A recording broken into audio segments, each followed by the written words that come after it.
आप नाम से ही यहाँ पर पता लगा सकते हैं कि it is actually group of 20। तो ये 20 क्या है? They 20 are different nations across the world. तो ये दरअसल एक इंटर गवर्नमेंटल फोरम है। हम कई इस तरीके से फोरम्स और प्लेटफॉर्म्स के बारे में बात करते हैं, तो वन सच प्लेटफॉर्म और फोरम इज एक्चुअली G20, जहां पर 19 अलग अलग कंट्रीज और एक यूरोपियन यूनियन जो है वो पार्टिसिपेट करते हैं, डिस्कशंस और डिबेट वहां पर करते हैं। तो सबसे इंपॉर्टेंट जो मेजर इश्यूज हमें G20 में इस इंटर गवर्नमेंटल फोरम में जो देखने को मिलते हैं वो ग्लोबल इकोनॉमी से रिलेटेड होते हैं ज्यादातर, जो कि इंटरनेशनल फाइनेंशियल स्टेबिलिटी से डील करते हैं, क्लाइमेट चेंज मिटिगेशन यानी कि क्लाइमेट चेंज और उससे रिलेटेड जो भी इंपॉर्टेंट से चीजें हैं उनके बारे में डिस्कशन करते हैं, और सस्टेनेबल डेवलपमेंट का कॉन्सेप्ट जो कि हाल ही में बहुत ही प्रोमिनेंस ले चुका है, तो सस्टेनेबल डेवलपमेंट के कॉन्सेप्ट पर यहाँ पर डिस्कशंस किए जाते हैं और चंद इंपॉर्टेंट से डिसीजंस भी लिए जाते हैं। आगे उनके बारे में पढ़ेंगे। तो सबसे पहले जानने की कोशिश करते हैं कि दरअसल ये ग्रुपिंग की जरूरत क्या पड़ गई थी। हम कई रीजनल ग्रुपिंग्स की भी बातें करते हैं, हम कई इंटरनेशनल इंस्टीट्यूशंस की भी बात करते हैं, तो G20 की जरूरत हमें कब महसूस हुई? तो जैसे कि आप सभी को पता है कि वर्ल्ड वॉर 1 और 2 ने हमारी वर्ल्ड इकोनॉमी को, इंटरनेशनल फाइनेंशियल सिस्टम को बहुत बुरी तरीके से मार दी हुई थी, और यूरोपियन कंट्रीज जो कि आज हेवीली इंडस्ट्रियलाइज्ड देखे जाते हैं, at the time of world war 2 बहुत ही मीगर हो चुके थे, बहुत ही मजबूत थे, बहुत ही वीक थे। तो ऐसी जरूरत हमें महसूस हो रही थी कि हमें एक वर्ल्ड क्लास इंस्टीट्यूशन बनाने की जरूरत थी, हमें चंद ऐसे इनिशिएटिव्स लेने की जरूरत थी जो कि इंटरनेशनल लेवल पर हमारे फाइनेंशियल सिस्टम को सही तौर पर मेंटेन कर सके, कोऑर्डिनेशन हमारी इकोनॉमिक पॉलिसी से रिलेटेड सही हो सके। और उससे रिलेटेड सबसे मेजर डिसीजन हम ऑलरेडी देखते हैं, which is Brayton would conference जो चला हुआ था 1944 में, जिसके रिजल्ट के सबब हम इंटरनेशनल मॉनेटरी फंड और वर्ल्ड बैंक जैसे इंस्टीट्यूशंस का एस्टेब्लिशमेंट देखते हैं। तो ऑन द सेम लाइन महज वर्ल्ड बैंक और इंटरनेशनल मॉनेटरी फंड का एस्टेब्लिशमेंट होना काफी नहीं था, इस तरीके के और भी कई वर्ल्ड क्लास इंस्टीट्यूशंस और इनिशिएटिव्स हमारे लिए बहुत ही जरूरी थे। तो उसी सच नीड में से बाहर आया हुआ एक कॉन्सेप्ट था the grouping of 20, it is G20।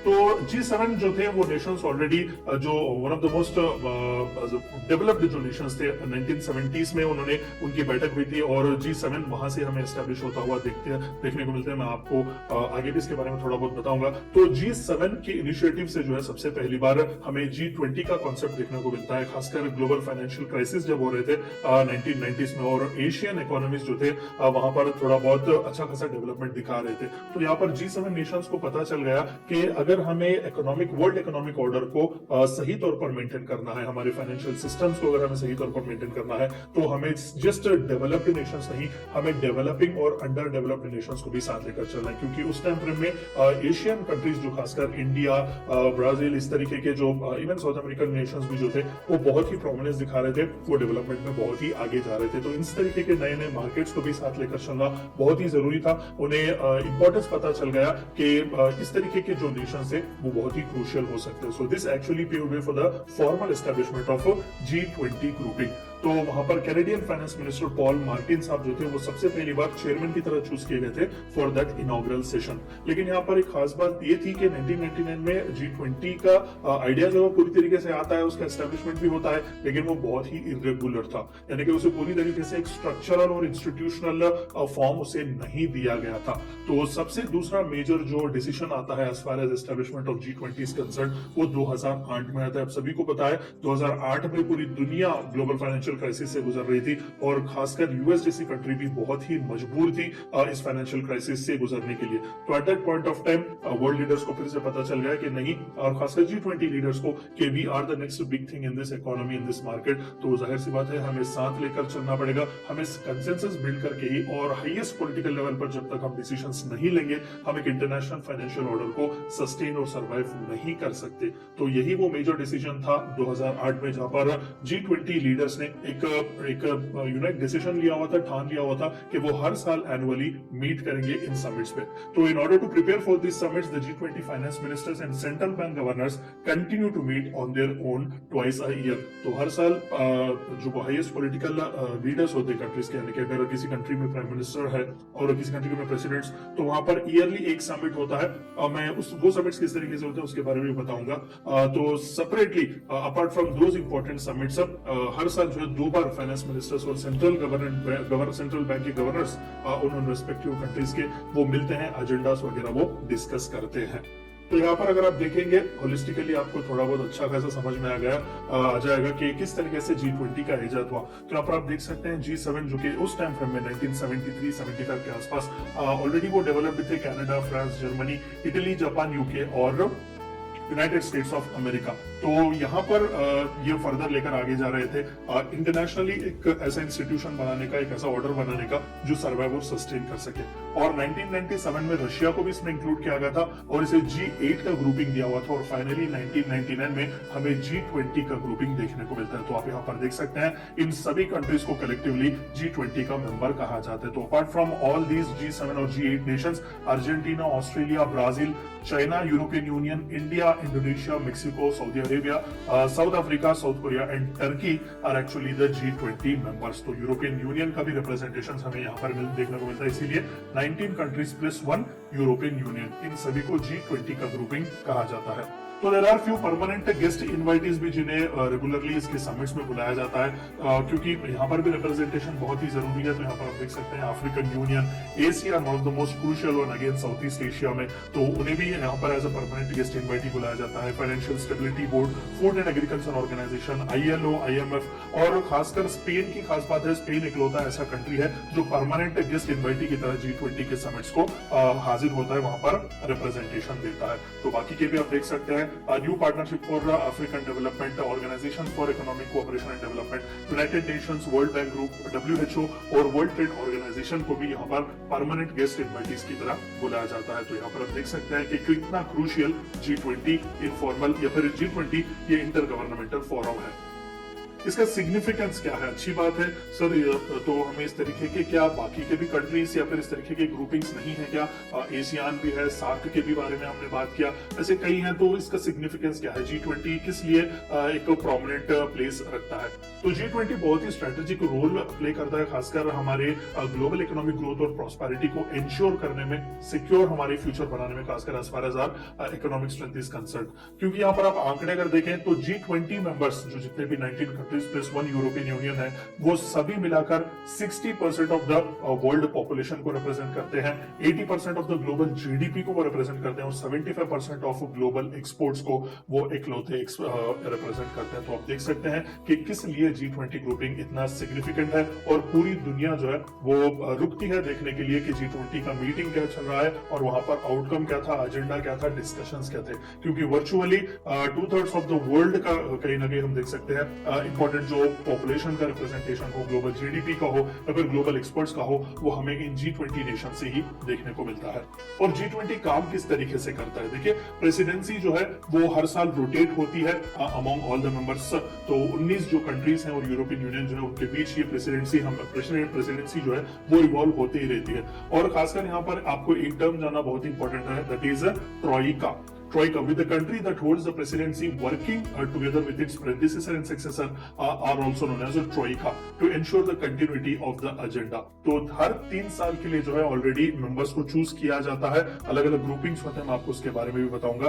तो इस ट्रॉइका को जो है वो मिलाकर 3 साल के प्रेसिडेंसीज दिए जाते हैं। अब मान लेते हैं कि करेंटली इटली, जिसने पिछले साल ही G20 समिट को होस्ट किया हुआ था 2021, अभी करेंटली 2022 इंडोनेशिया बाली में हो रहा है और 2023 इंडिया न्यू दिल्ली में जो है ये होस्ट होगा। तो इन 3 कंट्रीज को मिलाकर ट्रॉइका कहा जाता है। तो एजेंडा जो G20 इटली में सेट करता है वो इंडोनेशिया और इंडिया में भी कंटिन्यू होता है। तो बाद इनके अगेन 3 ट्रॉइकास को चूज किया जाता है जो कि फर्दर आगे नेक्स्ट 3 साल के लिए प्रेसिडेंसी होल्ड करेंगे और इंपॉर्टेंट से एजेंडास डिस्कस करेंगे।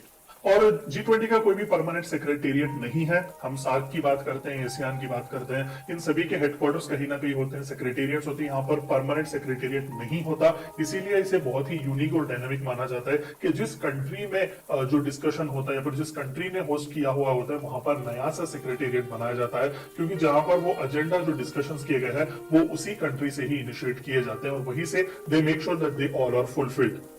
agenda and the work coordination is completely by the G20 leaders personal representatives known as sherpas. तो हर कंट्री अपने अपने रिप्रेजेंटेटिव्स को भेजती है चूज करके। तो इंडिया ने अपने शेरपा को जो है पीयूष गोयल साहब को चुनकर भेजा हुआ था, and together with finance ministers and central bank governors. तो ये तीनों पोजीशंस बहुत ही क्रूशियल है। रिमेंबर, एक तो शेरपा जो कि रिप्रेजेंट करते हैं उस कंट्री को, ठीक है, वहां पर पर्सनल रिप्रेजेंटेटिव्स उस G20 लीडर्स के मान लेते हैं कि इंडिया में तो प्राइम मिनिस्टर नरेंद्र मोदी जी है, तो उन्होंने अपना रिप्रेजेंट देने के लिए कहीं ना कहीं पीयूष गोयल साहब को भेजा हुआ है। And apart from that finance minister Nirmala Sitharaman ji और सेंट्रल बैंक गवर्नर, हमारे यहाँ तो आरबीआई है सेंट्रल बैंक, तो शक्तिकांता दास साहब। तो ये तीनों बहुत ही क्रूशियल होते हैं इस G20 के वर्क के लिए। तो इसी तरीके से 19 कंट्रीज और यूरोपियन यूनियन भी अपने इस तरीके के रिप्रेजेंटेशंस भेजता है। और प्रेसिडेंसी का सिलेक्शन कैसा होता है, अभी हमने देखा, अच्छी बात है, ट्रॉइका है, हर 3 साल एजेंडा चेंज होते हैं, कंटिन्यूटी के लिए भी अच्छी बात है, लेकिन सिलेक्ट किस तरीके से होते हैं।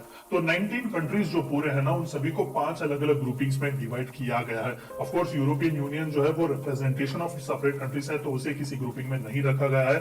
तो each having no more than 4 countries, the presidency rotates between each group. Every year the G20 selects a country from another group to be president. तो यहाँ पर आप देख सकते हैं 5 अलग अलग ग्रुपिंग्स अलग अलग रीजन्स को रिप्रेजेंट करते हुए आपको देखे जाएंगे। तो हर ग्रुप में से, अलग अलग ग्रुप में से एक एक कैंडिडेट को पिक किया जाता है, ताकि वो कुमुलेटिवली एक साल के बाद प्रेसिडेंसी चूज की जाए।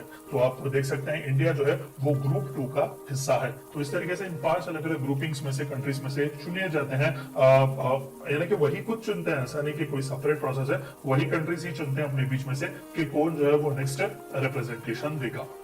तो अब तक जो है जो जितने भी इंपॉर्टेंट से G20 समिट्स हैं उन सभी के बारे में हम थोड़ा बहुत देखते हैं। तो सबसे पहला, जैसे कि आप सभी को पता है, वॉशिंगटन डीसी में हुआ था, United States of America, followed by UK London, and then third summit जो था वो अगेन यूनाइटेड स्टेट्स पिट्सबर्ग में हुआ था, फोर्थ कनाडा टोरंटो में हुआ था, फिफ्थ समिट जो था वो साउथ कोरिया सियोल में हुआ था, सिक्स्थ फ्रांस कैनिस, सेवेंथ मेक्सिको में था, और एट्थ रशिया सेंट पीटर्सबर्ग में हुआ था, ninth Australia Brisbane, 10th Turkey में हुआ था, और 11th जो था वो चाइना क्वांगजो में हुआ था, 12th G20 समिट जर्मनी में था, और 13th G20 समिट अर्जेंटीना में था, 14th जापान ओसाका में था, 15th सऊदी अरेबिया रियाद में था, और 16th इटली रोम में हुआ था हाल ही में ही। तो हर G20 समिट में कहीं ना कहीं कोई ना कोई इंपॉर्टेंट से डिक्लेरेशंस और डिसीजंस लिए ही गए थे। तो बहुत ही क्रूशियल हैं ये सभी समिट्स। तो अभी एज ऑफ नो 2022 के लिए जो कि 17th समिट चलने वाला है, वो इंडोनेशिया होस्ट कर रहा है करेंटली, विच इज इन बाली। तो 2023 के लिए जो कि इंडिया जो है जिसने होस्टशिप एक्ट की हुई है, तो वो मोस्ट प्रॉब्ली न्यू दिल्ली में हो सकता है। तो इससे रिलेटेड अभी जैसे कि मैंने वीडियो के पहले में आपको कहा कि हाल ही में ही कैबिनेट के इंपॉर्टेंट से डिसीजंस लिए गए थे कि सेक्रेटेरिएट कहां पर होगा, कौन कौन क्या क्या रिस्पॉन्सिबिलिटीज लेगा, वो सभी एलोकेट और असाइन किए गए हैं 2023 के लिए। और 2024 के लिए भी एक्सपेक्टेड है ब्राजील। अभी कुछ फुल फ्लेज कहा नहीं गया है, क्योंकि जैसे कि मैंने कहा कि ट्रॉइका यहाँ पर तीन कंट्रीज जो मिलकर काम करते हैं। तो 19th समिट जो है वो एक्सपेक्टेड 2024 ब्राजील कर सकता है, और 2025 के लिए साउथ अफ्रीका कर सकता है। And apart from the leader level, highest level जो के समिट्स ऑलरेडी चलते हैं, जहां पर कंट्रीज के प्रेसिडेंट्स या प्राइम मिनिस्टर जाते हैं, apart from that ministerial level meetings भी यहां पर होते हैं। तो 1999 में सबसे पहली बार finance ministers and central bank governors की मीटिंग स्टार्ट हुई थी। ऑफकोर्स सबसे पहला स्पार्क यहीं से आता है, क्योंकि हाईएस्ट पॉलिटिकल लेवल मीटिंग जो शुरू हुए थे वो 2008 से हुए थे रेगुलरली। तो 1999 से ही फाइनेंस मिनिस्टर्स और सेंट्रल बैंक गवर्नर्स के मीटिंग स्टार्ट हुए थे, मिनिस्ट्रियल लेवल मीटिंग्स। 2010 में से और थोड़ा एक्सपेंड करके लेबर और एम्प्लॉयमेंट मिनिस्टर्स के भी मीटिंग्स रखे गए थे G20 कंट्रीज के। 2017 में फॉरेन मिनिस्टर्स लेवल मीटिंग्स भी रखे गए थे, और 2012 से ट्रेड मिनिस्टर्स या फिर कॉमर्स मिनिस्टर्स जो होते हैं उनसे रिलेटेड भी G20 मिनिस्ट्रियल लेवल मीटिंग्स रखे गए थे, और सिंस देन कंटिन्यूअसली वो चलते ही रहे हैं, और चंद इंपॉर्टेंट से डिस्कशंस वहां पर भी होते रहे हैं।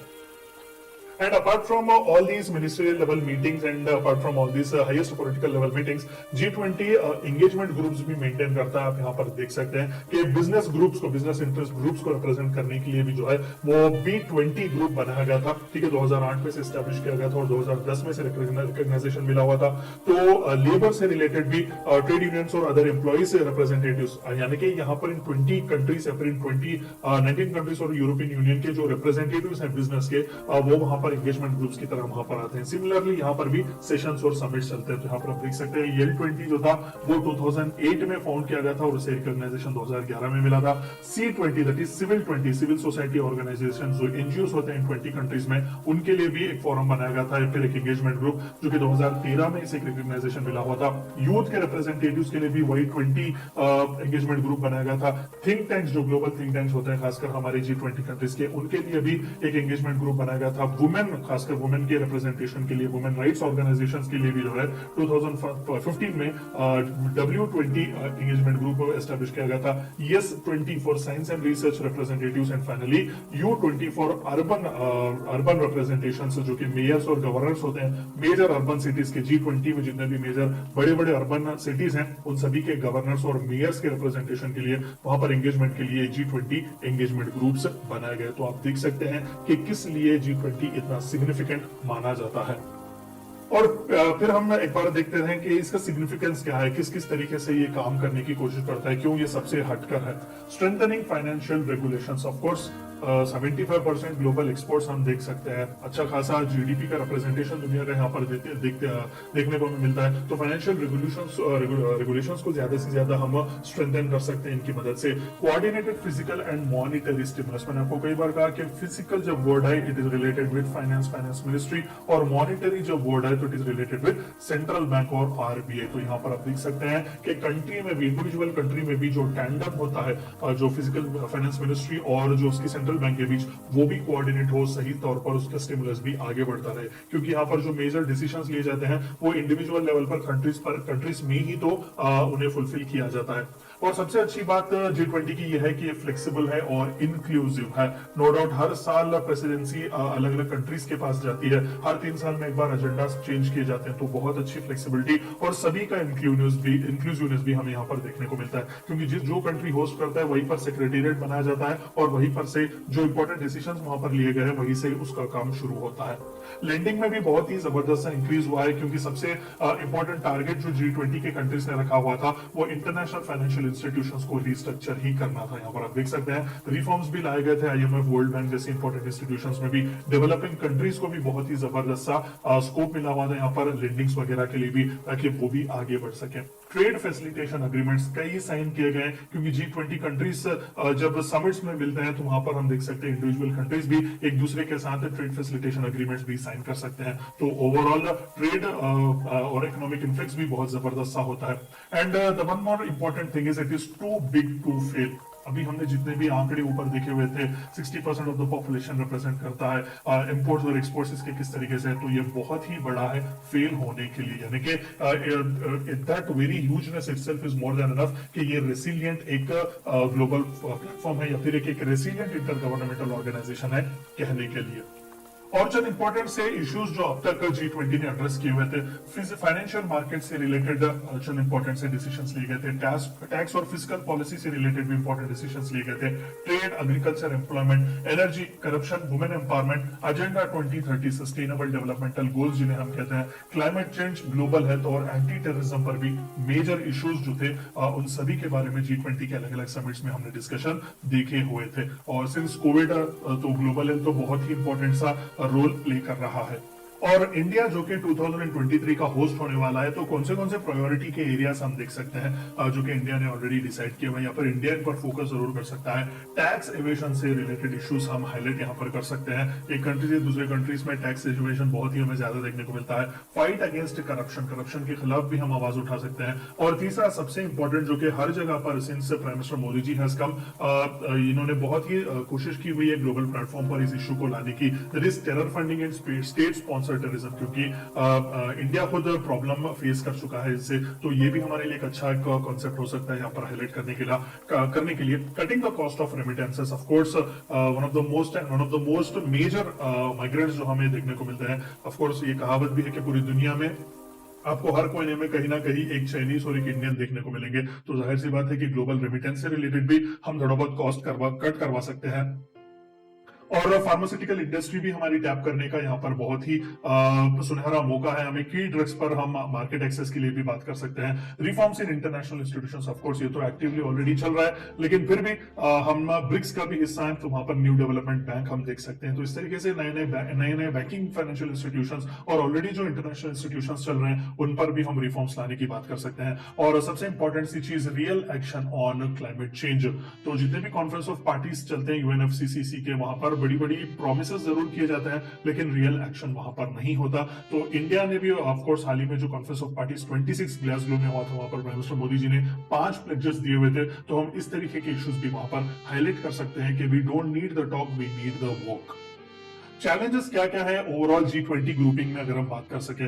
नो एनफोर्समेंट मैकेनिज्म, बिल्कुल यहाँ पर हम डिस्कशंस तो जरूर चलाते हैं, लेकिन उसे एनफोर्स किस तरीके से करेंगे ये मैकेनिज्म हमने अब तक नहीं बनाया G20 में। Not legally binding. आज के जमाने में जितने भी important groupings, important inter governmental forums, platforms आप देखते हैं, सबसे बड़ा प्रॉब्लम जो वो फेस करते हैं is actually the voluntary nature of their agreements. वहां पर अग्रीमेंट्स तो साइन किए जाते हैं, बड़े बड़े बातें तो वहां पर की जाती है, लेकिन वो लीगली बाइंडिंग नहीं होती, यानी कि वो रिकमेंडेटरी नेचर पर होती हैं। तो ये नहीं होना चाहिए। मोस्टली ग्लोबल हेल्थ को सिक्योर करना, ऑफ कोर्स पोस्ट कोविड तो सबसे बड़ा हर्डल, अगर नॉट जस्ट G20, दुनिया के आगे अगर कुछ था तो वो ग्लोबल हेल्थ को सिक्योर करना था। रीफ्यूलिंग और fuelling economic recovery, end of course post Covid जो कि कंटिन्यूस लॉकडाउन वगैरह पड़ रहे थे, तो इकोनॉमिक रिकवरी, जैसे कि रिसिलियंट इकोनॉमी की हम बात करते हैं कि जितनी मांग उसे बढ़ेगी उतना ही ज्यादा और उतना ही जल्दी वो बाउंस बैक करेगा। तो इस तरीके की इकोनॉमिक रिकवरी के बारे में क्या सोचेगा G20? डिजिटल रेवोल्यूशन की हम बात करते हैं, ऑफ कोर्स थोड़ा वेस्टर्न कंट्रीज में अच्छी बात है कि वहां पर इंटरनेट कनेक्शन हो या फिर डिजिटल लिटरेसी ज्यादा हो, लेकिन जब हम ईस्टर्न हेमिस्फीयर की ज्यादातर जब हम बात करते हैं, क्योंकि इस ग्रुपिंग में हम इंडिया, सऊदी अरेबिया, इस तरीके की कंट्रीज भी देखते हैं, तो वहां पर डिजिटल रेवोल्यूशन हम कैसे लाएंगे? क्लाइमेट चेंज रिस्क सबसे बड़ा एज ऑफ नाउ। अभी हाल ही में भी इंटर गवर्नमेंटल पैनल और क्लाइमेट चेंज के रिपोर्ट्स भी आए हुए थे, तो उसे किस तरीके से डील करेगा, ये one of the most important challenges है। इसके आगे प्लास्टिक से रिलेटेड भी हम मुहिम चला रहे हैं, तो let us wait and watch. और global framework for tax reform, specifically जो कि अभी हमने देखा कि टैक्स एवेजन जैसे प्रॉब्लम्स भी हम फेस कर रहे हैं, तो ग्लोबल फ्रेमवर्क की बहुत ही जरूरत है टैक्स रिफॉर्म्स के लिए, जो यूनानिमसली ये सभी G20 कंट्रीज एक्सेप्ट करेंगे और ये लीगली बाइंडिंग होनी चाहिए।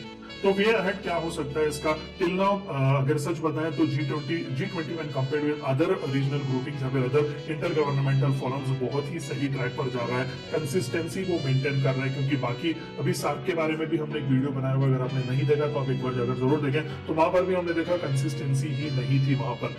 तो इस तरीके का काम G20 में हमें नहीं देखने को मिल रहा है। कंसिस्टेंसी वो लोग मेंटेन कर रहे हैं और इंपॉर्टेंट से डिसीजंस ले रहे हैं, और इंपॉर्टेंट डिसीजंस ले भी रहे हैं, even though they might not be legally binding, लेकिन ज्यादा से ज्यादा वो उन्हें फॉलो करने की कोशिश भी कर रहे हैं। दूसरा सबसे मोर इंपॉर्टेंट वे अहेड जो होगा, study of changing demand for skills. Of course skills have been one of the most important aspect for discussion and debate. India जैसा एक कंट्री जो कि second top most populated country है, लेकिन वहां पर स्किल के लेवल्स बहुत ही कम है, लगभग 40 से 45% के आसपास ही है जिनके पास एडिक्वेट स्किल है एम्प्लॉयमेंट के लिए। तो G20 नेशंस किस तरीके से इस पर काम करेगा? Mostly this can be the next way ahead. और टेक्नोलॉजिकल इनोवेशंस पर थोड़ा बहुत फोकस करेंगे तो बहुत ही अच्छा हो सकता है। इंडस्ट्री में इनोवेशन के लिए खासकर जो है पॉलिसीज वो बना सकते हैं, और इंटेलेक्चुअल प्रॉपर्टी राइट से रिलेटेड भी इंपॉर्टेंट से डिस्कशंस करेंगे तो बहुत ही अच्छा होगा। और रीडिफाइन करने की हमें जरूरत है कि अरीना क्या क्या होंगे कोऑपरेशन के। ऑफकोर्स हमने देखा कि अंडर द अर्थ जो कुछ भी मिल रहा है वो सभी के बारे में डिस्कस कर रहे हैं। हाँ, माना कि G20 एक फाइनेंस रिलेटेड, एक टैक्सेशन रिलेटेड, इस तरीके से इकोनॉमी से रिलेटेड है, लेकिन यहाँ पर क्लाइमेट चेंज की भी हम बात कर रहे हैं, यहाँ पर हम ग्लोबल हेल्थ की भी वगैरह की भी बात कर रहे हैं। तो रीडिफाइन करने की जरूरत है कि अरीनास क्या क्या होंगे कोऑपरेशन के और किस तरीके से होंगे। और सबसे आखिर में जो सबसे कंसोलिडेटेड एक वे अहेड जो G20 के लिए जो देखने को मिलता है, that is less talk and more action. Regularly वो मिल जरूर रहे हैं, एजेंडा सेट कर रहे हैं, रेगुलरली फाइनेंस मिनिस्टर्स वगैरह की भी मीटिंग हो रही है, लेकिन एक्शन कितना हुआ है उस पर? लीगली बाइंडिंग एग्रीमेंट्स क्यों नहीं हो रहे हैं? तो ये थी चंद बातें आपको जाननी थी ग्रुप ऑफ 20 या फिर G20 इंटर गवर्नमेंटल ग्रुपिंग के बारे में। Good evening, everyone, and well, I welcome you all wholeheartedly for this evening meet.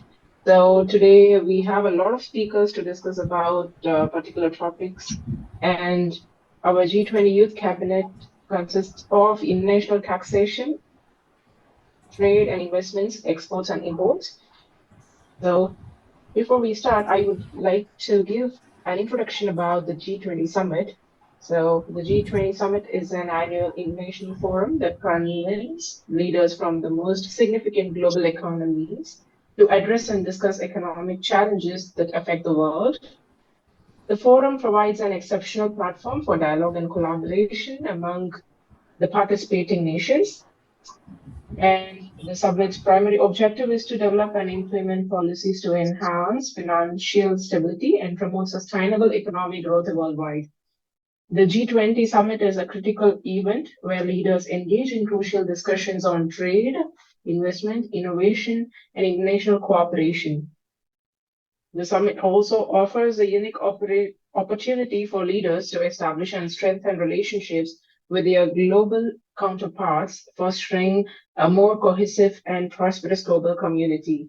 The countries involved in the G20 Summit 2023 as members of the G20 are Argentina, Australia, Brazil, Canada, China, France, Germany, India, Indonesia, Italy, Japan, Mexico, Republic of Korea, Russia, Saudi Arabia, South Africa, Turkey, United Kingdom, and United States, including European Union, represented by the President of the European Commission and the President of the European Council.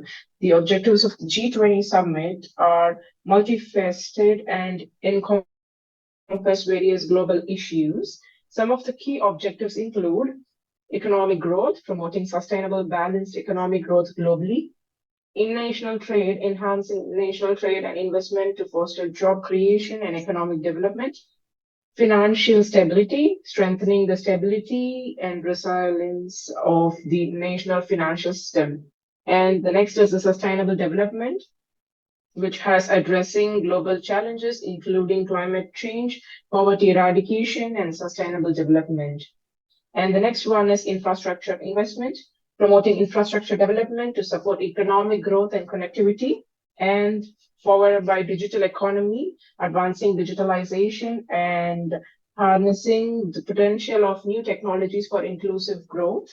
And the next one is employment and education, creating opportunities for quality jobs and ensuring access to education and skills development, followed by global health, collaborating on global health challenges, including pandemics and access to affordable health care. NGOs and online organizations are crucial in supporting the summit's success. They contribute in several ways. That includes advocacy. NGOs and online organizations raise awareness about key issues and advocate for specific policies or actions. And the next one is research and analysis. They provide valuable research, data, and analysis on various global changes, assisting policymakers in making informed decisions. And the next one is the partnerships. NGOs and online organizations collaborate with governments, businesses, and other stakeholders to implement projects and initiatives that align with the summit's objectives. Continued by grassroots engagement. These organizations engage with local communities and individuals, amplifying their voices and addressing their needs.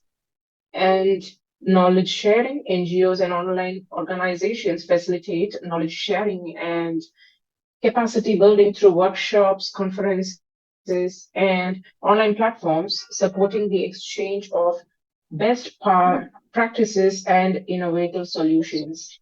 So I once again welcome you all, the group members and the speakers for today's summit. So today we have our panel of experts, Dr. Srividhya, Sukumar, and Dr. B. Tanuja. So I invite you, both of you, and I hope we have Dr. E. Kavita, who has joined with us today. I welcome you all today. Thank you. Dr. Srividhya, you can go ahead with your introduction today, and we shall proceed with today's speech. Well, thank you. Thank you so much, Krupashni. So before going ahead with this session, today is a very auspicious day. So I would take this opportunity in wishing you all happy Holi. Holi is a color festival of colors, and in either ways, it talks about the victory of good over evil, such that we just absorb only the good things and takes it forward. So that's how we are here gathered on this platform with the same motto, with the same objective that as Krupashni was mentioning, Ms. Krupashni was mentioning, G20 is all about towards world sustainability, achieving the sustainable goals, 17 sustainable goals of UNESCO. On that note, Educate Global developed this novel initiative of G20 International Youth Cabinet. What is this International Youth Cabinet is all about? It's about for the youth, built by the youth, and it is going back to the youth. What goes around comes around. So it has been generated from the youth and it is going back to the youth. And that's what this whole system is working. That's how we have been working for all these 8 weeks now. And today's very successful 8th week. And we thank on this note our community partners, GSFN, Global Sustainability Futures, Sustainable Futures, IGEN, as IGEN Engineers and IGEN Global, who have contributed with immense speakers, eminent speakers, week after week, every time, and IAU for extending the background support as Fester. So on that note, we extend a warm welcome to you all. Moving ahead to G20 Youth Cabinet's mission and what is the whole objective is about and why are we here gathering every Sunday? What are we going to do? To cohort channels, to open its doors to young individuals, to the youth like you from diverse backgrounds worldwide.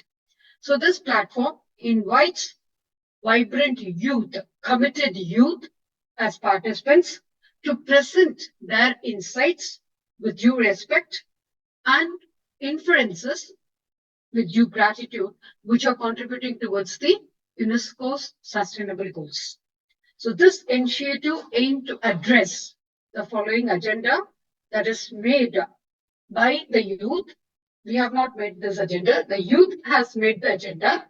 As far as these are the things that they would contribute on this platform of G20 Youth Cabinet, which will shape up, which has been shaping up our programs outcomes. So thus goes our preamble that it's a plan of action for the people, planet, prosperity, peace, and partnership. So end of the day, whatever we talk on this platform, it's not just talking and then moving ahead, it's just walk the talk. Whatever they have done in their life, whatever they have been contributing from their point of view, from their possibilities. They are here to share with us, and this is just a sharing platform. So we seek to strengthen the universal peace in the larger freedom, and we recognize eradicating poverty as in all its former dimensions, that as our prime objective.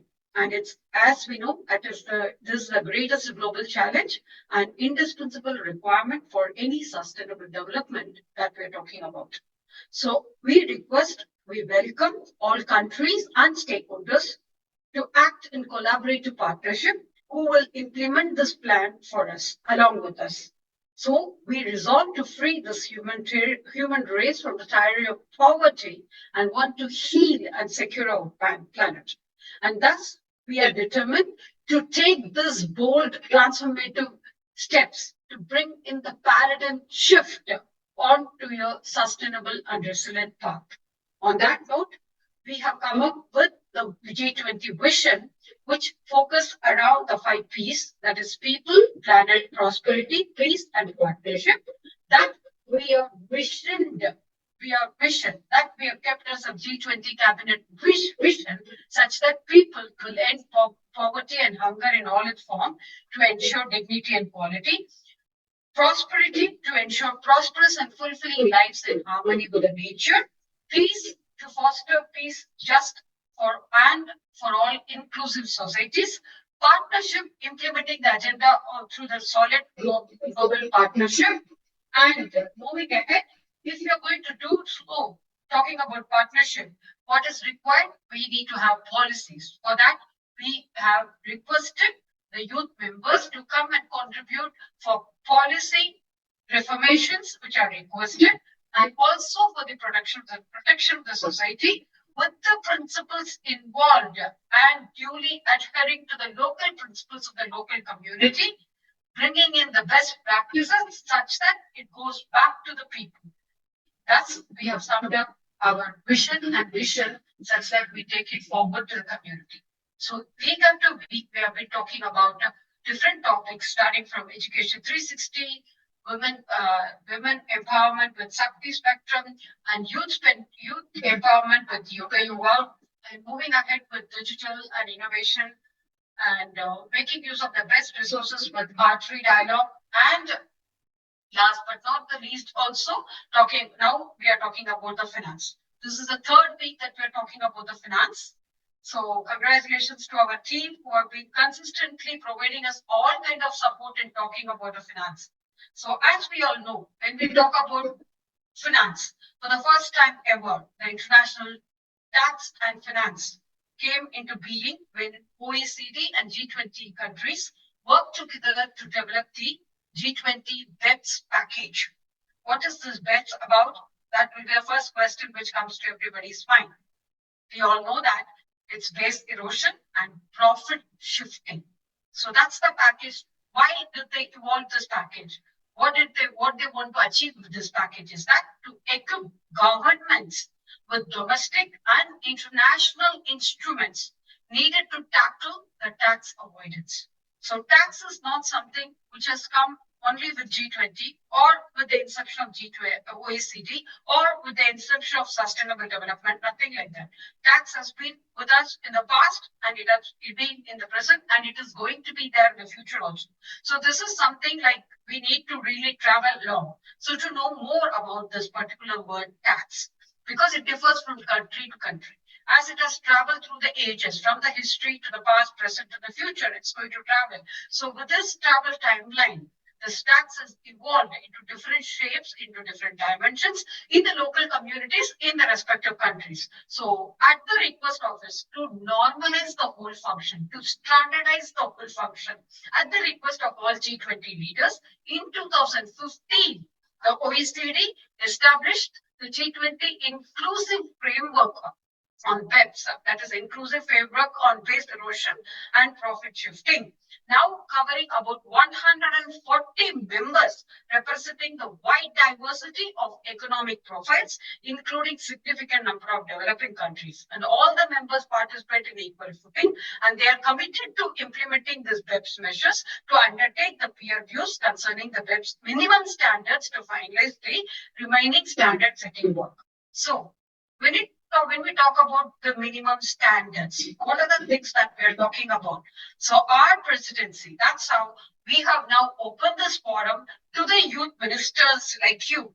We have pride in calling you all youth ministers, definitely. So we have opened this forum for our youth ministers who are here to contribute today on international tax, trade and investments leading to exports and imports, with this presidency as reform, reshape, restructure, and reconstitute the international, national, and international architecture, tax architecture. So our deliberations for the discussion are going to be tax in the environment, tax certainty in the process of carbon pricing, again, BEPS, base erosion, profit shifting, global forum on transparency and exchange of information for tax purposes, addressing the tax challenges arising from the digitalization of the economy, and last but not the least, the green finance, which is within quotation, which is a key thing for taking forward for any kind of sustainable solutions that we're talking about. So when we talk about tax, to go in, these tax policies play a significant role in influencing the environmental behavior and the outcomes. So some of the intersect with the environmental concerns are carbon tax, pollution taxes, subsidies for the renewable energy, that thereby it is more related to the not only the sustainable finance, but also the sustainable environment, with the tax incentives for the energy efficiency, land use of taxes, resource extraction taxes, waste management, etc. So all these tax policies are very powerful tools in addressing the environmental challenges as well, not only about the sustainable finance, internalizing externalities. That means what all external factors which are there, we are making it more inclusive, internalizing it with the local communities, thereby promoting sustainable policies, practices, and for incenting the investments in a cleaner technology and the behaviors. Thus, designing these effective environmental tax measures and the policies requires careful consideration of all economic, social, and political factors to ensure that we achieve the intended objectives while minimizing the unintended consequences. On that note, we open the forum to our brilliant speakers for today, and thereby I welcome Dr. Kavita to welcome our panel of speakers, if possible, and also our panel of experts. And also, ma'am, you're free to talk about IGEN. Thank you. Thank you so much. Yeah, thank you. Thank you so much, ma'am. Yeah. First, very good evening to all present here. Welcome to G20 International Youth Cabinet, where we embark on a journey shaped by the energy, vision, and passion of our dynamic youth. This gathering, aptly titled G20 International Youth Cabinet, symbolizes a platform designed for and by the youth, reflecting our commitment to fostering a future led by the aspirations of the vibrant generation. Now, let me take a moment to acknowledge and welcome our panel members. Welcome to the panel of experts from IGEN, Dr. Tanuja from IGEN, and Dr. Engineer Sai Prasanna, and also Dr. Adibisi from GSFN, and also coordinators Jessica and Royce. I wish to welcome all the speakers of today. And regarding this IGEN, so we are very happy to inform that our IGEN is doing a lot of things. We are having an innovation consortium where nearly 50 students from all over Tamil Nadu, from downtrodden areas also, they are there in our group. And we are main objective of our Young Green Innovators Army, that is YGIN Army. We are planning, we are training them to make them to inculcate their knowledge in the new innovative ideas. And finally, the objective of our army is to make the patent of their innovative ideas. So for that, we are giving training to them, and we hope nearly this process is for 1 year. At the end of the year, we will have nearly 9 patents. And really happy to inform that already we have patented for completed 4 patents, filed 4 patents, and it is to be published for the first group of IGEN Green Innovators Army, 9A, the first group. This is our second group. So this is now we are in process, and really I hope we will come out with success. Thank you for the opportunity, ma'am. Thank you, Dr. Kavita. So moving ahead, Ms. Krupashni, we would invite Ms. Krupashni to welcome the speakers and introduce the speakers and take it on. Yes. Thank you. So I hope my audio is clear. Yes. Yeah, yes. Sure. Thank you so much. Thank you so much, Dr. Srividhya, and thank you so much, Dr. Kavita, for your wonderful words. So, embrace the future, unveiling a symphony of sustainability, youth empowerment, and education. So, once again, I welcome you all to the G20 International Youth Cabinet, a weekly rendezvous that transcends boundaries, ignites minds, and shapes a brighter tomorrow. So, here we have speakers to talk about various topics. So our first speaker is Jana S., who is a student of BEPPE, a student chairman of Ahmed University. He's a partner representation of IGEN. He's going to talk about tax and the environment. I hope he's there in the session. Yes, sir. Yes. Yeah.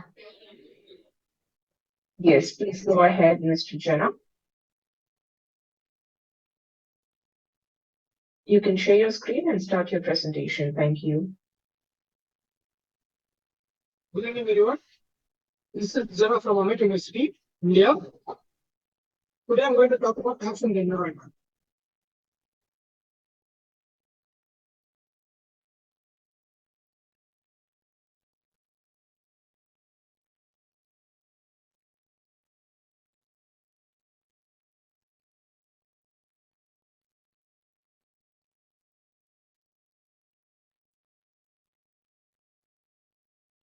Now, is my screen visible? Your screen is visible, but your Yes. file, you need to pick it up.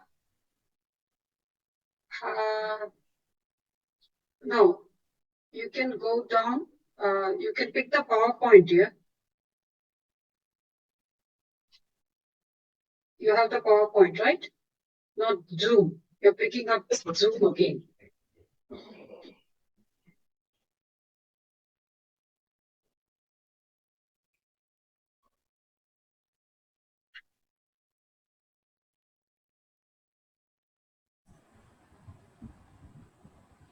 Yes.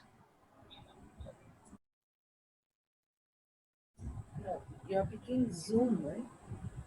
No, it's not Zoom. Is it a PowerPoint? Or it's a document? It's directly taking from the WhatsApp. Your document is already opened here, dear. Yeah. Yeah. Slideshow, Jana, make it slideshow. Yes, miss.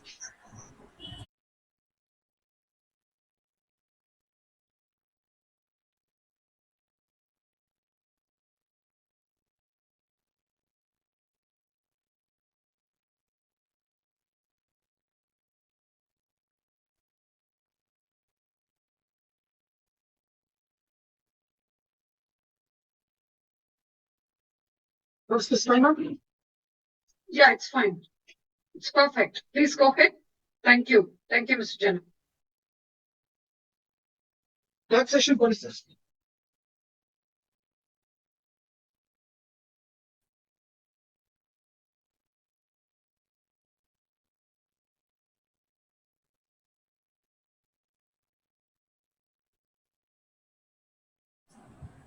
Yes, Jana, Jana? you can proceed. No. Actually, Jana? his network is his bandwidth is very low, ma'am. Either he can. I started doubting myself whether my net You is can low. switch off your video, Jana, so that you're done with me. Switch off your video, then We'll press come back to it. Mr. Jana, I think. Mr. Jana, Can you we can. go to the speaker? No, yeah. Mr. Jana, like. Taxation policies can submit. We'll come back to you again. Is it okay? So you can share your presentation to one of the IGEN members or otherwise in the chat box. We will present it for you. Okay? Yes. Okay. So we will stop sharing your screen now. Ms. Kripashni, you can invite the next speaker by the time we are ready. Sure. Thank you. Okay, that's good. So let's go with the next session talk from Mr. Hariharan. He's a student of Sri Sairam Engineering College. He is a partner representation of IGEN, and he is going to discuss about the topic as tax certainty and progress with carbon pricing. Mr. Hariharan, you're good to go. You can share your screen, and then you can proceed with your presentation.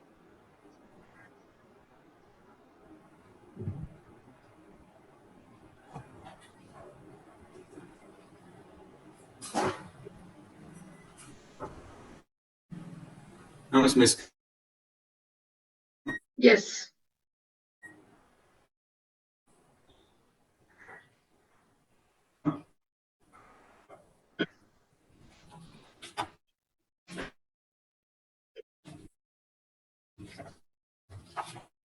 So, good evening to all. I am delighted to have the opportunity to speak with you today. First, I introduce myself. I am M. Hari, studying BTech Info Technology in Sri Sairam Engineering College. So, I am going to share my insights about tax certainty and progress with carbon pricing. Switch on to slideshow mode if you can.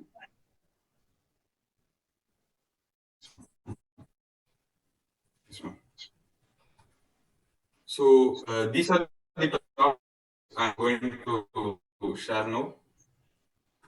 So, first, global warming. It refers to in the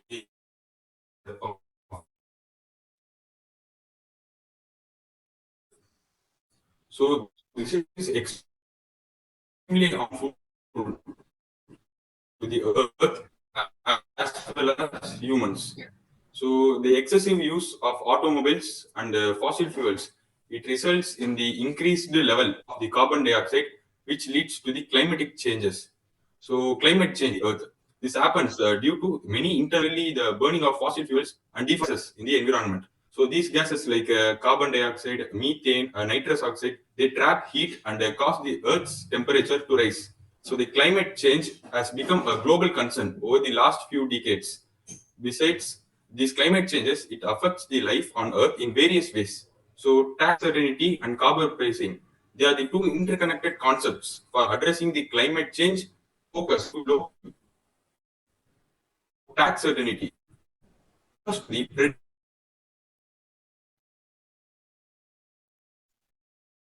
of the tax environment for businesses and individuals. And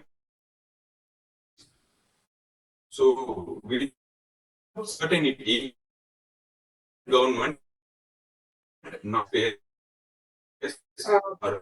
Hariharan, sorry to interrupt. I'm sorry. Then carbon pricing is a policy aimed at greenhouse carbon dioxide. Hariharan, your internet is unstable. You can switch off your video and then present. So let Yes, ma'am. Also, his Yes, ma'am. slides are not moving. Is my screen The visible, first slide. No, screen is not full. Now it is Yes, ma'am. moving Can I start from first? because of your network problem. Yes, ma'am. Can I start it from beginning, ma'am? Yeah, you can start from the beginning, but first you need to go to slideshow mode. Yes, ma'am. Slideshow from the beginning. Yes, ma'am. Now it is showing slideshow, ma'am. Fifth tab. Yes, ma'am. It is in slideshow mode, ma'am. no, it is not in the slideshow, Hariharan. So you can. Hari, please once stop your presentation, go back, fix it in the slideshow mode, and then share your screen.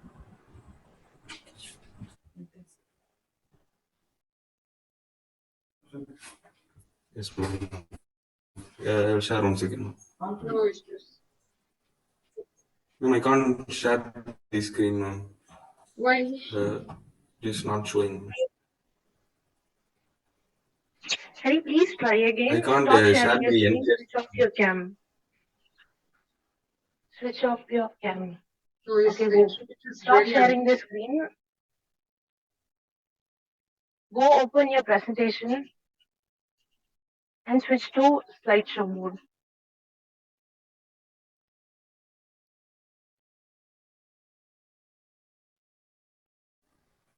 Yes, ma'am. It is. Is it now visible, ma'am? It is now visible. Yes. Now it's in slideshow Yes, mode. ma'am. Kindly So, close the video and continue the presentation. yes, ma'am.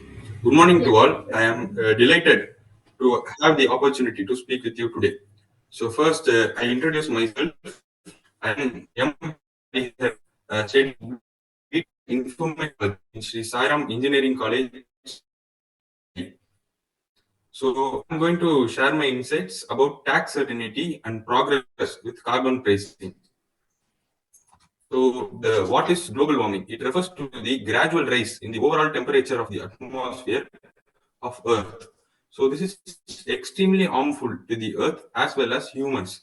So the excessive use of automobiles and fossil fuels results in the increased level of carbon dioxide, leads to climate changes.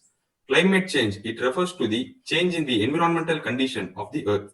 This happens due to many internal and external factors like human activities, particularly the burning of fossil fuels and deforestation. They are leading to rising level of greenhouse gases in the atmosphere. So these gases like carbon dioxide, methane, nitrous oxide, they trap heat and cause the Earth's temperature to rise. The climate change, it has become a global concern over the last few decades. Besides these climatic changes, it affects life on the Earth in various ways. So the tax certainty and carbon pricing, they are the two interconnected concepts for addressing the climate change and focus to the low carbon economy. What is tax certainty? It refers to the predictability and stability of tax environment for businesses, individuals, and governments. So without tax certainty, neither government nor taxpayers can effectively budget or plan for their future actions. Carbon pricing, it is a policy tool aimed at reducing the greenhouse gas emissions, particularly carbon dioxide emissions, by putting a price on the carbon emissions. So carbon tax, it is a fee imposed on the burning of carbon-based fuels like coal, oil, gas, etc. Carbon pricing, it can take various forms, but the two most common approaches are carbon tax and cap and trade systems, which is also called emissions trading system. Carbon tax, it is nothing but pay based on emissions. That means if it is less pollution, then less payment. Emission trading system, it is an overall cap on emissions, which means those who reduce their pollution level and innovate are economically rewarded. Presently, only around 12% of global emissions are covered by prices such as taxes on the carbon content of fossil fuels or permit the trading programs that put a price on emissions. According to WHO, World Health Organization, it is estimated to cause over 3 million premature deaths a year worldwide through increasing the risk of heart disease, lung cancer, and so on. Taxing the carbon content of coal will increase its price and decrease its use, leading to both fewer carbon dioxide emissions and better public health due to cleaner air. Adopting carbon pricing can reduce emissions in several ways, aligning the economic incentives with low carbon objectives, driving investment in clean innovation and technology, and encouraging consumers and industries to become more efficient. So, for example, industrial process and activities, they generate emissions of pollutants such as nitrogen oxide, ammonia, mercury, and carbon dioxide. They pollute water, air, and land, and they damage human health, environment, and nature. A carbon tax imposes a fixed price on carbon equivalent on GHG emissions. The objective is to increase the cost of fossil fuel and provide an incentive for the investments in fuel switching strategies and energy efficient technologies. Carbon pricing, which an effective policy tool for addressing the climate changes, faces several challenges in its implementation and adoption. They are political opposition, economic impacts, distributional effects, carbon leakage, monitoring and enforcement, public perception and acceptance, global cooperation. So overcoming these obstacles, it requires coordinated efforts among governments, businesses, civil society, and international organizations to design and implement carbon pricing mechanisms that are fair, effective, and politically feasible. And also, it can be addressed through international cooperation, revenue recycling. For example, using carbon tax revenues to fund clean energy projects and complementary policies. For example, subsidies for renewable energy. Here are some specific policy recommendations for implementing carbon pricing effectively. Establish clear objectives, choose the right pricing mechanisms, address equity and fairness, provide sustainability and stability, promote innovation and technological development, coordinate with other policies, engage stakeholders, and build support, monitoring, and evaluation. The objective of the policy is to effectively reduce greenhouse gas emissions while promoting fairness, economic growth, and innovation. There are 2 case studies included. First is Dalmia Bharat Cement, reducing the emissions through carbon pricing fund. It's a leading Indian cement manufacturer company. They started to work with low carbon projects, setting up their investments in low carbon technology. The second case study is about Mahindra and Mahindra. It also drives investment with hybrid carbon pricing scheme. They started their new projects towards significant greenhouse gas emissions, which can shift investments towards less carbon intensive. So technology plays a crucial role in the environmental conservation by providing innovative solutions to mitigate and reverse environmental degradation. It enables the monitoring and assessment of ecosystems, allowing for data-driven decision-making and informed conservation strategies. Then is effective public engagement. It is therefore key to success in planning for climate change. Then last is public awareness. Quality and integrity of environment can be preserved by the public awareness. So I conclude by saying achieving a zero carbon future, it requires coordinated efforts from the government, businesses, communities, and individuals worldwide. Innovation, investment, and collaboration, they are essential to address the urgent threat of the climate change and build a sustainable future for the generations to come. Thank you. Ms. Ma'am, completed. Thank you, Mr. Hariharan. So I would like to hear from Dr. Srividhya madam to comment and give you thoughts about his today's speech, and followed by Dr. B. Tanuja and from Dr. E. Kavita as well. Thank you. Let's start with Dr. Tanuja, then I will take it up. Sure. Thank you. Yeah. Sure. Thank you, ma'am. Yeah, nice presentation, Hariharan. You have stated about the carbon price. Yes, of course, that helps to shift the burden for the damage back to those who are responsible for it. So you rightly pointed out that in your presentation, and that helps to that helps the industry persons who are responsible for the carbon emissions to reduce it, instead of dedicating who should reduce emissions where and how. And also the carbon price gives an economic signal, and pollutes decide for themselves whether to discontinue the polluting activity and to reduce the emissions, or continuing the polluting, and whether they have to pay for it, like that. And I would like to add 2 more points here. There are we have emission trading systems and carbon taxes, which allows that carbon tax. It's nothing but it directly sets a price on carbon by defining a tax rate on greenhouse gases emissions. And not only that,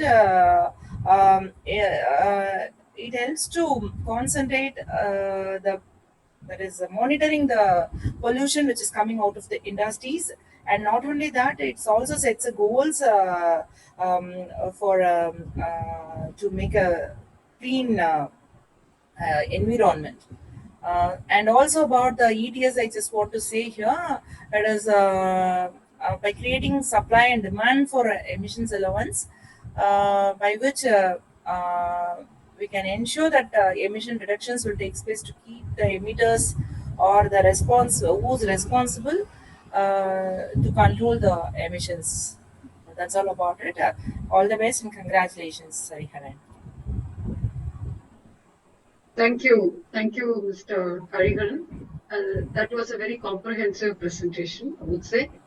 Despite all odds, despite all hurdles, you really made it. And we are so happy about your presentation. Well, if you would allow me to add on to it, you have covered almost all the points in a very comprehensive way. And the way you presented it with the case studies of exactly what you made, that was really quite impressive.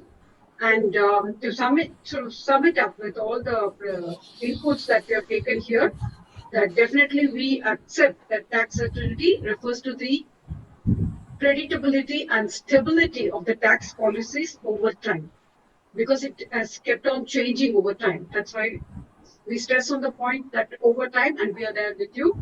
And definitely it's a crucial factor for businesses and individuals in making long-term decisions in terms of investments, plans, and expansions within the country or nationally or internationally. So when it comes to the environmental policies linked with these finances, if they're more related to, as you mentioned, if they're more related to the carbon pricing, tax certainty plays a very significant role in fostering progress and encouraging transition from a low carbon economy to a sustainable economy. That's what we're talking about. And as you rightly put in the 5 different headers which I've taken, first you started with the long-term planning aspects that are more required for a cleaner technology, for energy efficiency measures, and also sustainable practices which are involved in it. And moving ahead, how come the investment measures which will influence the investment confidence in people, taking about the tax policies, including carbon pricing mechanisms, which can deter investment in the renewable energy, rather by moving to providing tax certainty that the governments can create a more favorable investment climate, attracting climate capital to industries that can contribute in reducing the greenhouse gas emissions. So the third factor that you have taken is, if you are going to implement it, what is required? Innovation and the research in tax certainty, in the cleaner energy technologies, providing a stable regulatory environment and marketing signals for investment. So thereby, we achieve the market stability with the carbon pricing mechanisms such as carbon taxes, cap and trade systems, which will introduce the price volatility into the markets initially. Thereby, tax certainty with a clear policy signal from the governments can adapt more smoothly to carbon pricing, leading to the greater stability in the carbon markets and the pricing mechanism that has come over time. So there will be a behavioral change which has to be accepted overall when implementing something new in the system from the consumers, from the business and the investors. We agree with that. And so we are there in this together to have the policy effectiveness to talk about it, take forward this tax certainty, which is a new thing, which will take the progress of carbon pricing towards a sustainable and predictable economic efficiency as well. Thank you so much. Thank you so much, Dr. Srividhya and Dr. Tanuja. And if Kavita madam would like to give you your word for a minute or a couple of minutes, you can. Kavita madam is. Are you available now? No, she's not available. We can okay, go. Yeah, she's not there in the session. Okay, you should go ahead with the next speaker. I hope Jenna is ready now. Mr. To do his Jenna? presentation. I hope his internet is clear. Mr. Jenna? Mr. Jenna?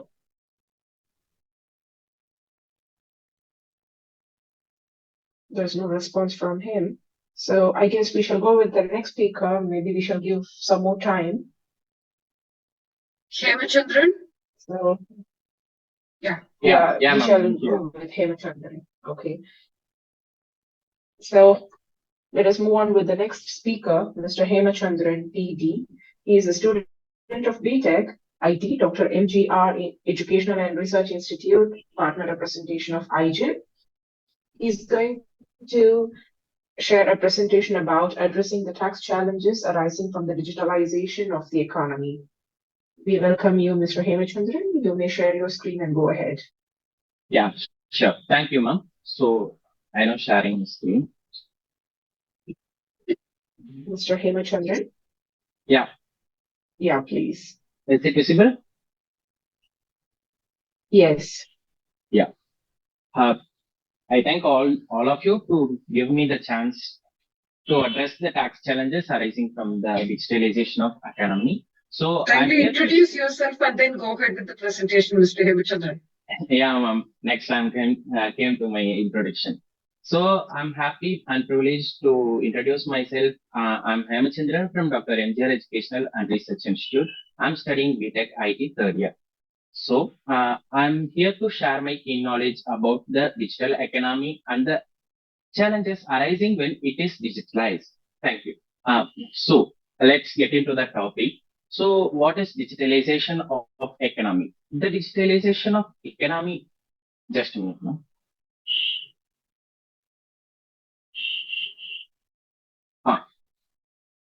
It refers to the integration of digital technologies into the all aspects like GPay, phone pay, everything, and fundamentally changing how business and consumers interact, produce, and consume goods and services. We all know about the digital goods and digital services. The transformation is driven by several key technologies, including the internet, mobile devices, cloud computing, etc.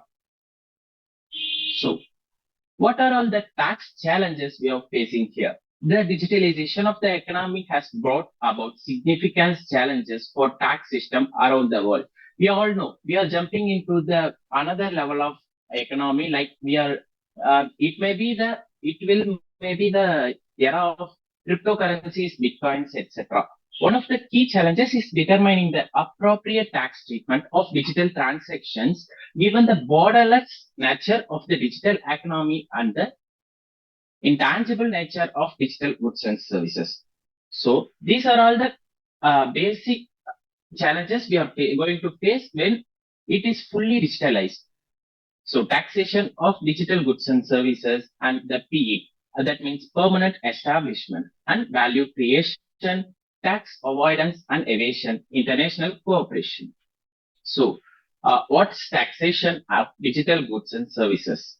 Determining how to tax digital goods and services such as software, ebooks, and online subscription can be challenging due to their intangible nature and it may easy to cross-border transactions.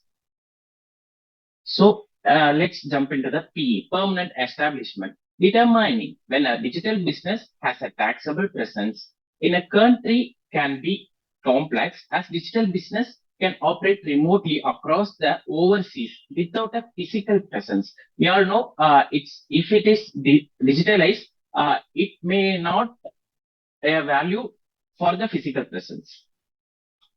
So, value creation. Digital business often generate value from intangible assets such as user data and algorithms, making it difficult to determine the appropriate allocation of profits among the different jurisdictions. So, tax avoidance and evasion. It's the most important topic under this study. So, the digital economy can facilitate tax avoidance and evasion through strategies such as profit shifting and the base erosion. Tax authorities need to develop effective measures to address these challenges. And this is the most very quite interesting task, international cooperation. So every nation and every country has their own priorities on their own interests. So coordinating within themselves to face these challenges will be the most prior challenge in this sector. So to address these challenges, countries and international organizations like IGEN, BPES, OECD, they are organizing, exploring various policies options. So these are the digital service taxes, DSTs. Some countries have introduced and some of the countries is considering to introduce DSTs which target revenue generated by the digital businesses in their jurisdictions.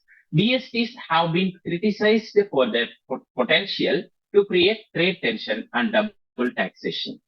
And again, we need to update all the tax rules because they are going to be digitalized all.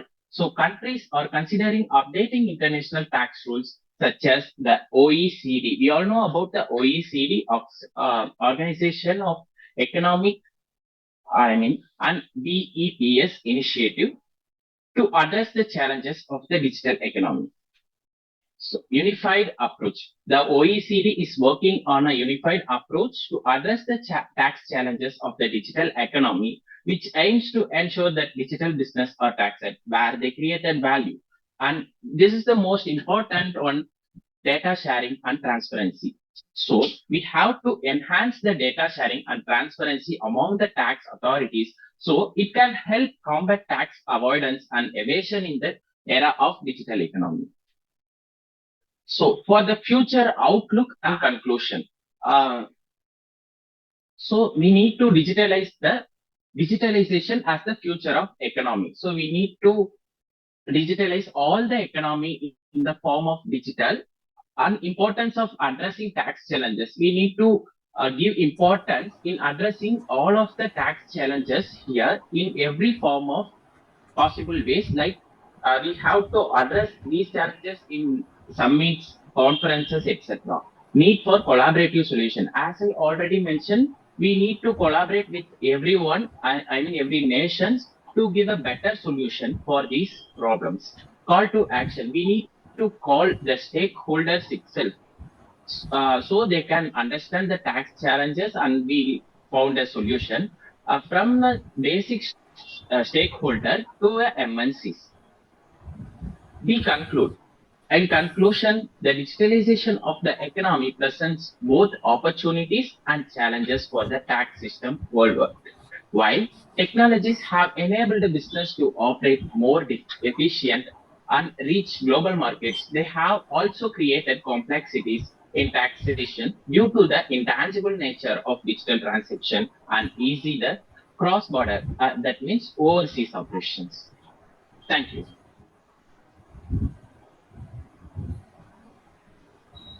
Ma'am? Yes, thank you, dear. Thank Maybe you. request Dr. Tanuja. Yes, ma'am. Her inputs. Thank you. Hemachandran, very nice presentation Thank you. on addressing the tax challenges arising from the digitalization of the economy.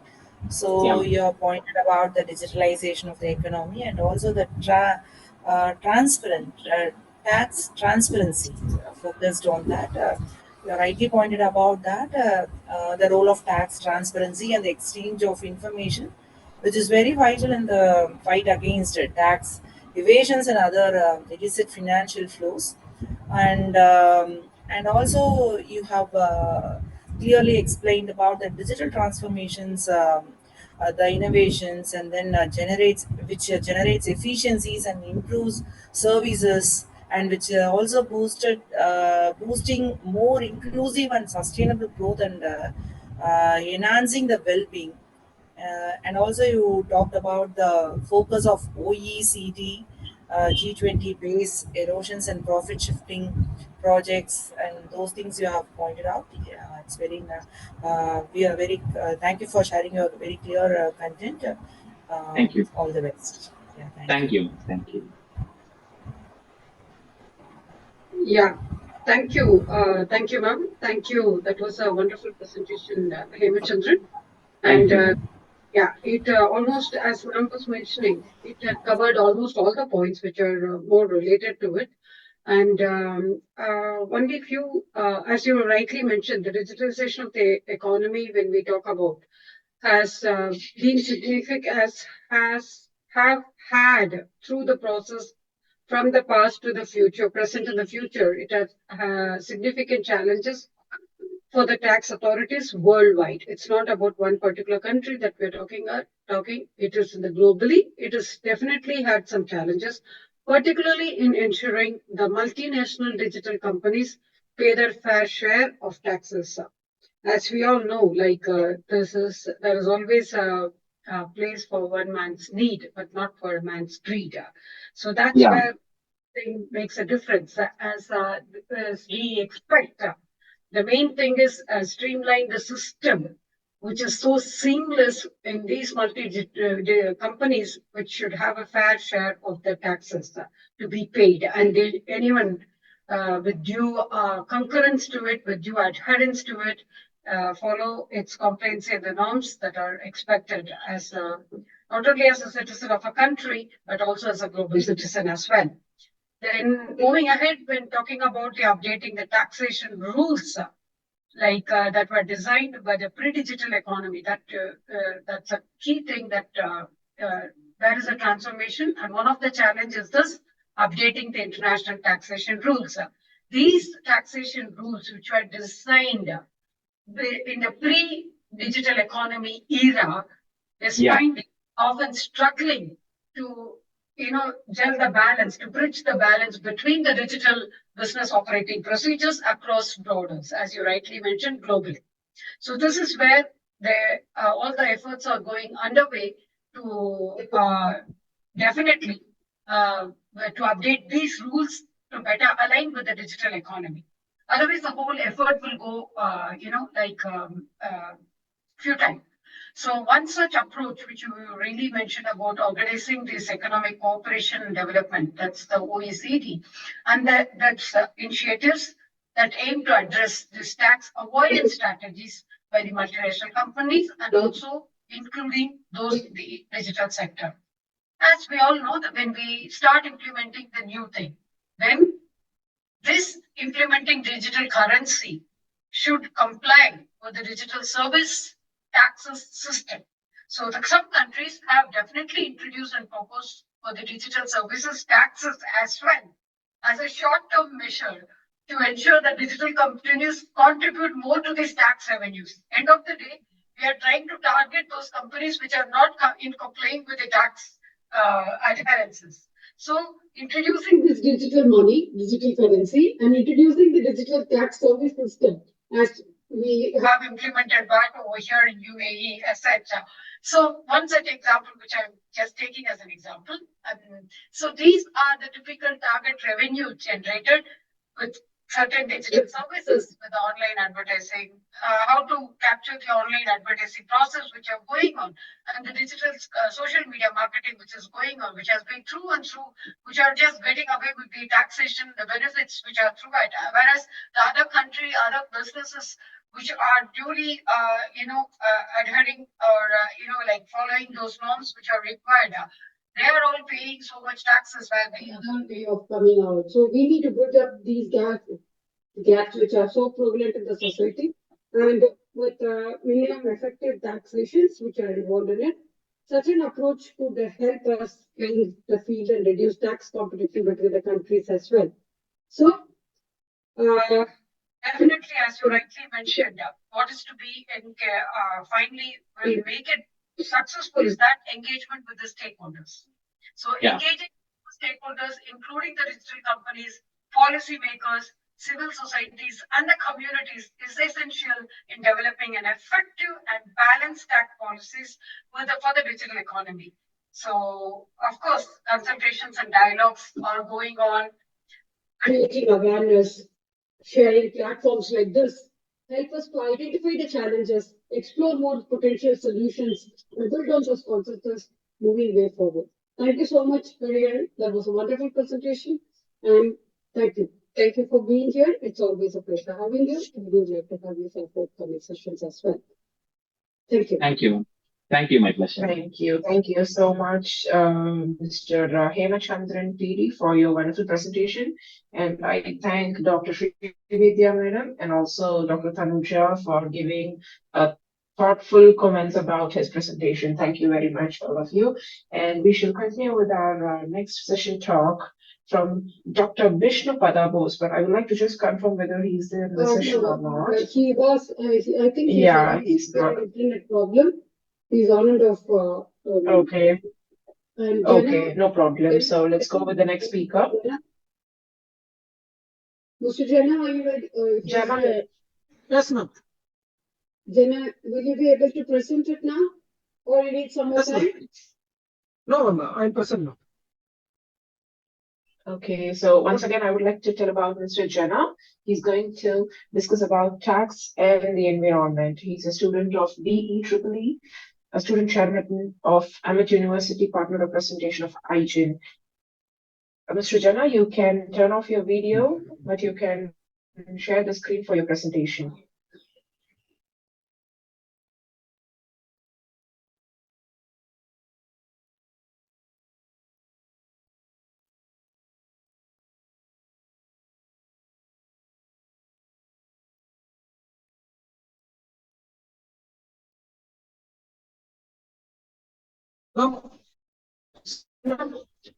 Yes, the screen is visible. It has loaded. Please go ahead, Mr. Jenna. Please go ahead.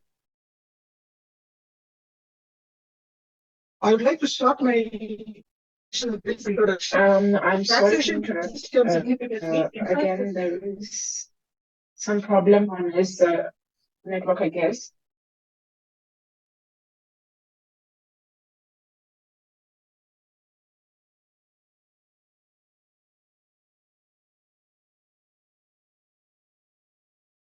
the citizen.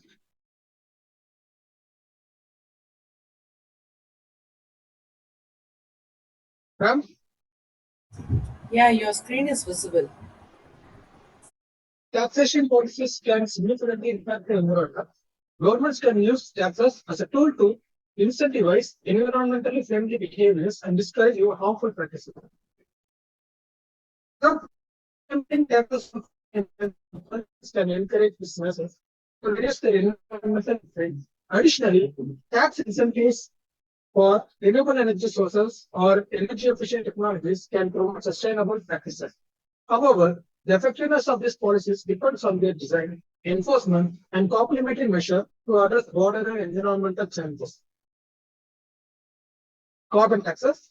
Carbon taxes are levied on the carbon content of fossil fuels, which are major contributors to greenhouse gas emissions. By taxing carbon emissions, governments aim to internalize the environmental costs associated with burning fossil fuels, such as climate change impacts. Carbon taxes incentivize business and individuals to reduce the carbon footprint by investing in cleaner technologies, adopting energy efficient practices, or shifting towards renewable energy sources. Next one is pollution taxes. Governments can impose taxes on specific pollutants such as sulfur dioxide or nitrogen oxides to discourage reducing emissions into the environment. Pollution taxes encourage companies to invest in pollution control technologies and adopt cleaner production processes to minimize their environmental impact. Resource extraction taxes. Taxation on the extraction of natural resources such as minerals, timbers, or water can influence the sustainable use of these resources. By taxing resources extraction, governments can promote conservation efforts, encourage recycling and waste reduction, and ensure that resource extraction activities are conducted in an environmentally responsible manner. Subsidy reform. Reforming subsidies that support environmentally harmful activities such as fossil fuel production or intense agriculture is another way to align tax policies with environmental objectives. Redirecting subsidies towards sustainable alternatives such as renewable energy projects or organic farming practices can promote environmentally friendly behaviors and reduce negative externalities. Tax incentives for renewable energy. Governments often provide tax incentives such as investment tax credits, product tax to promote the adoption of renewable energy technologies such as solar, wind, and hydroelectric power. These incentives make renewable energy investment more financially attractive for business and individuals, accelerating the transition to a low carbon economy. Environmental tax shifting. Environmental tax shifting involves reallocating tax burdens from environmentally friendly activities such as labor or income to environmentally harmful activities such as pollution or resource extraction.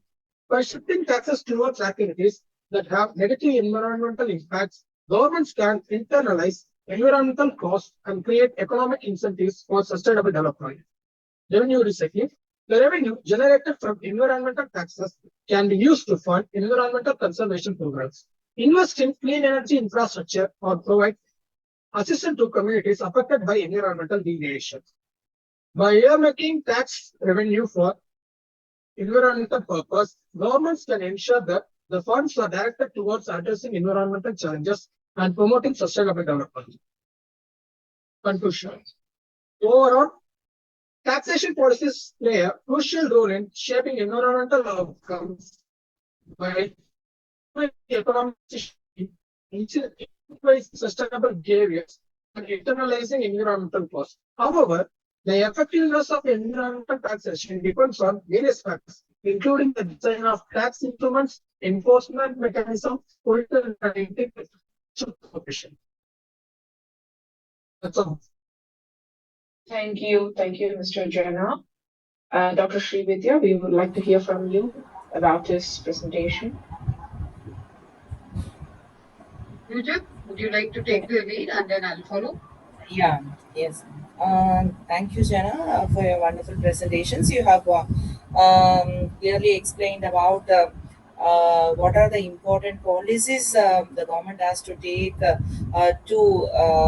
concentrate on the environmental in environmental aspects. That is the subsidies the government has to encourage for using renewable resources and recycling things and upscaling the things.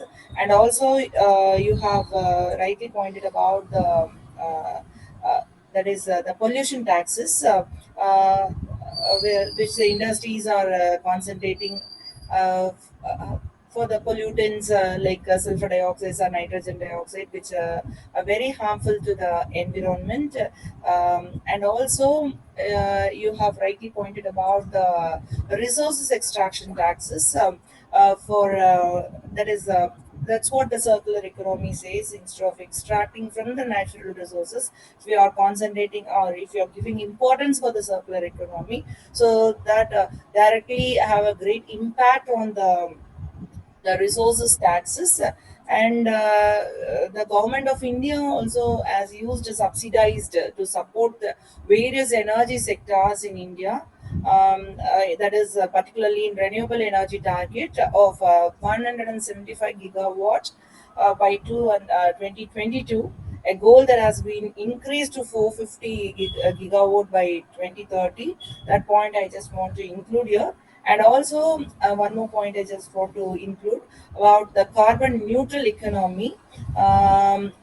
The government is also giving subsidies for using renewable energy sources like biomass pellets instead of that is coal fire or thermal power plants, because that resulted in carbon dioxide emissions. So when we are concentrating on this kind of the carbon neutral like renewable energy resources, it saves up to 38 million metric tons annually. So that supports first that is to save the taxes like that. Yeah, that's all about that. Wish you all the best. Thank you. Thank you, Mr. Jana. I really appreciate your perseverance and, try till you succeed, and you succeeded presenting it today amidst us. Thank you. Thank you so much. And we are so, yeah, really, we are so overwhelmed by your dedication, by your commitment to have this presentation shared with us today. Thank you so much. And nothing can stop us. When it comes to youth, that's what is the thing that we take it forward. And this is a key takeaway for today, not about tax and everything. Nothing can stop if an youth decides. If he wants to present it, he will present it. If he wants to take it forward, he will take it forward. Thank you. Thank you so much. So, on that note, definitely it was a very comprehensive presentation, and Dr. Tanuja has briefed it, summed it up so beautifully. And as tax policies play a very significant role in influencing the environmental behavior and outcomes. And as you mentioned about the carbon tax and the pollution taxes, as ma'am was mentioning, subsidies for the renewable energy and tax incentives for the energy efficiency, and also the land taxes. That is also included in the environmental implication. So, the vacant land, taxes for the vacant land speculation can encourage with a more efficient land use, discourage urban sprawl, which has been so prevalent not only uh, in one country, across the globe. It has been through and through in terms of mining or acquisition or whatever thing. This will help to preserve the natural habitats and reduce environmental impact and development, such that we are able to, our motto is to go down to the grassroots level and help those people have a sustainable living. So in that case, these land tax are very, very important, and renovation of reforms and refurbishing the whole structure of the land forms as a land tax has to really come forward, and resource extraction taxes, and also one more thing, which not last but not the least, to be not left in the mention is the waste management taxes. Yes. As we all know, making use of the resources in a possible way is that how to make use of our resources which are available and the waste management to help it. And so this is the incentive for recycling, those who are so bent to recycling. As our IGEN, most of our IGEN projects are an epitome of recycling, as a good example for recycling.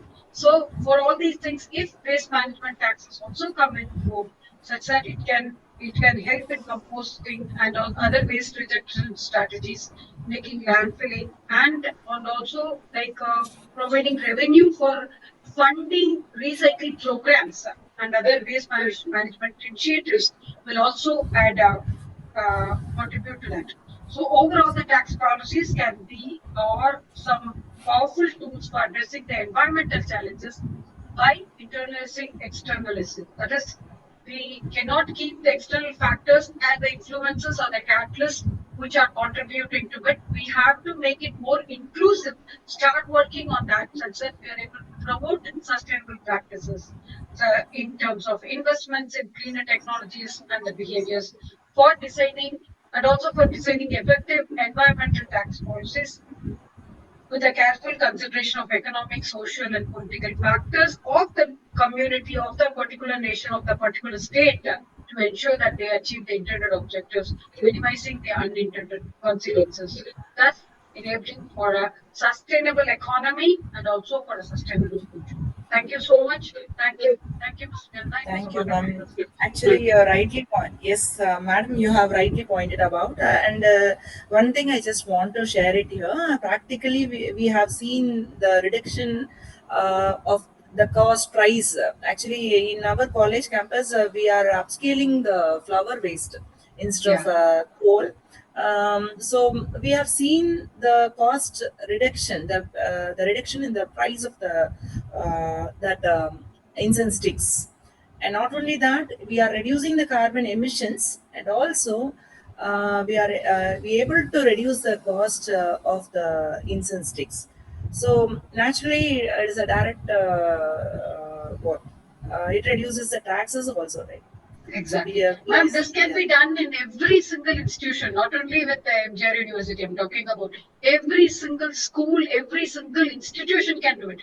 Every year, children are buying books. I don't know for what joy. I really don't know what joy they are buying books. Can't we make digital books? Can't we reduce those paper printing and other things? Which Definitely, is ma'am. We are doing actually in our institutions. We are doing because it is a very big institutions. We have papers and flower. We have a beautiful temple in our campus. So there are a lot of flowers being wasted, and also it's a very greenery area. So leaves shreds are there. So we are doing composting. We are doing incense sticks, and also we are trying to get some funding for paper conversion into cardboards. So Yeah. whatever waste we have created in our campus, we are converting that as a wealth, and thereby the cost reductions we can able to see, ma'am. So this I Exactly. just And if this is done with the government initiative, if this is done with the government support, all these youth children, these students who are now taking initiative and coming and talking to us or expressing their views, they will take initiatives more and more such that they will be recognized, they will be more motivated in and as we do it start from one, charity begins at home. So if we start with one institution, so other institutions also will follow through, and everybody will follow the crowd. And as such, I'm sure, imagining or thinking about a global renovation system of one country, one globe, one country, one future, one vision is such, definitely will be able to achieve it in no time, in very less time as such. And that too with inspiring youths like us. You know how I'm really overwhelmed with joy when I see youth coming and presenting. I really mean it, ma'am. For us, for our age, for our experience, it's so easy for us to just sum it up and we talk about so many things. But youth coming and talking and taking initiatives and all these things should be, really recognized by everyone across the globe. And especially we should be very highly appreciative of the time and effort which they have put in. It's not for anything. The effort of time, what they've put in, of being here, making the presentation, doing the research work, talking about it, finding facts about it, really all these things should be applauded, really. Really, I'm so overwhelmed. And taking it forward, I want all these youth cabinet ministers to take the lead forward such that they should be able to take the program through and through in their own regime. They can form a community, they can lead it through in the same name of G20 International Youth Cabinet. Each one can be a leader and they will have other people who are following them and they can take it forward. That's how, that's what we are visualizing and I hope we'll be able to achieve. Thank you. Thank you. Wow. Thank you. Thank you so much. This comment I really like a lot from Dr. Thanuja and from Dr. Srividhya. It was interesting and thought-provoking as well. So, as Srividhya madam said, it can be initiated by the students, youngsters from college and maybe from 15 years who's doing high school, and the college people can initiate all these things. I really enjoyed listening to the comments. Thank you so much. And it happened because of Mr. Jana S. Though his speech was a bit delayed, it was really good and it made us to discuss a lot. Thank you so much, Mr. Jana S. and both of our speakers. So now I would like to invite our next speaker, Dr. Vishnu Pada Bose, a PhD scholar from Indian Institute of Technology, Kharagpur, India, project manager, ITC Limited. He is a partner representative of GSFN. So he's going to discuss about green finance for sustainable solutions. We welcome you, Dr. Vishnu Pada Bose. Welcome, you can share your Doctor. screen and go ahead, please. Very good afternoon, good evening. Where are you now? Especially Dr. Srividhya madam, Dr. Tanuja madam, and Kubachini madam, and other distinguished guests, esteemed speaker. Thank you so much.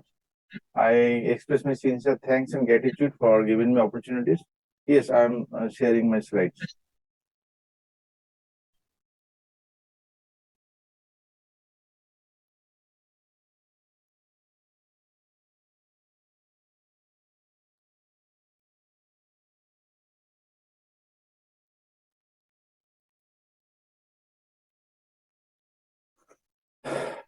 I'm Dr. Vishnu Pada Bose, Professor of Civil and Environmental Engineering, SB Kolkata. Very good evening. This is my topic, Green Finance and Sustainable Solutions.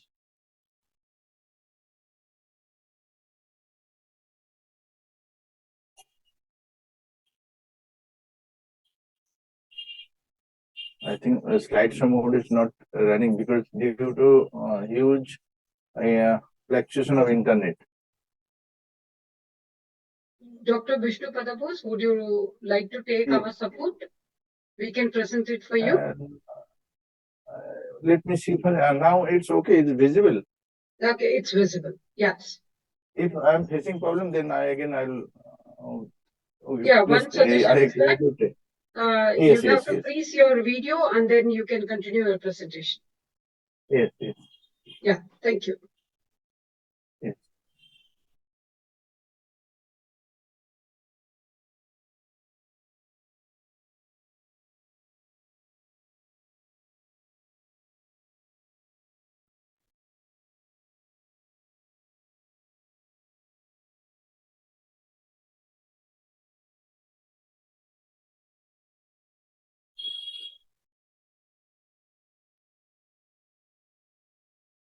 Then again, I stop sharing, then I stop this video.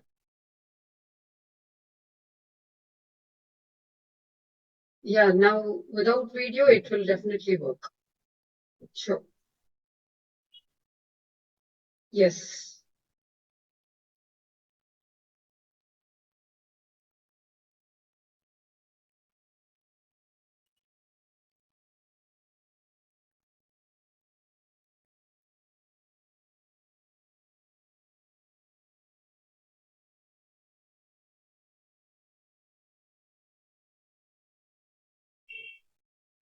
No, it's not working still. But without slideshow, can I display? So we would like to support you. If you share your presentation with some of our cabinet yeah. members, they will help you to Okay. share your screen. Yes, yes. Definitely. Dr. Srividhya, madam, is it possible for you to share?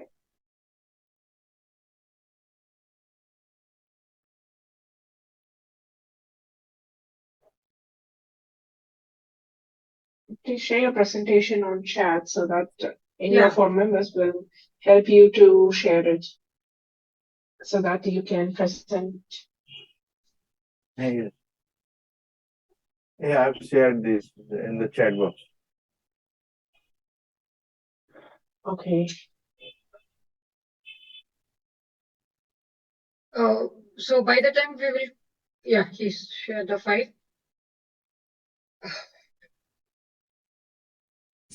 It is PPT mode. May I share PDF? It's okay. PDF is also fine. No issues. Now it is a PPT. But you need to convert, right? It will take time. No. PDF or I have in my file. Okay.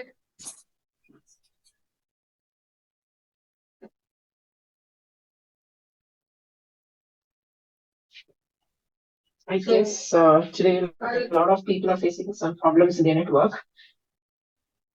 Yes. Yeah, it's okay.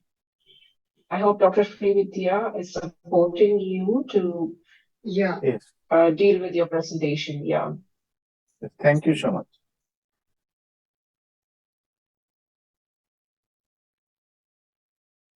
Okay. I've got it. Yes. I should be able to share it in a minute now. Just a second, sir. Just give me a second. Yes. Thank you so much.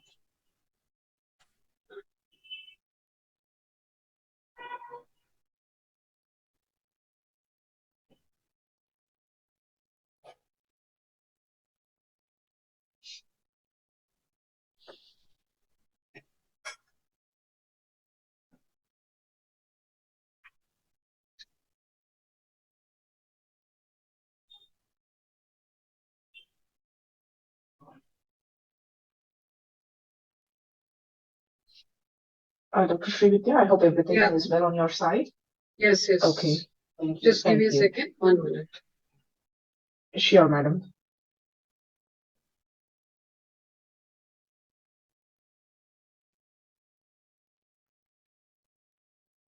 So before he starts with his presentation, once again, let me tell about his topic for today's speech is Green Finance for Sustainable Solutions by Dr. Vishnu Padabos, a PhD scholar. So I hope his presentation is ready. Dr. Vishnu Padabos? Yes. May I Are you continue, ready, madam? sir? Yeah, Yes, one second. I'm just going ahead with that. Yes.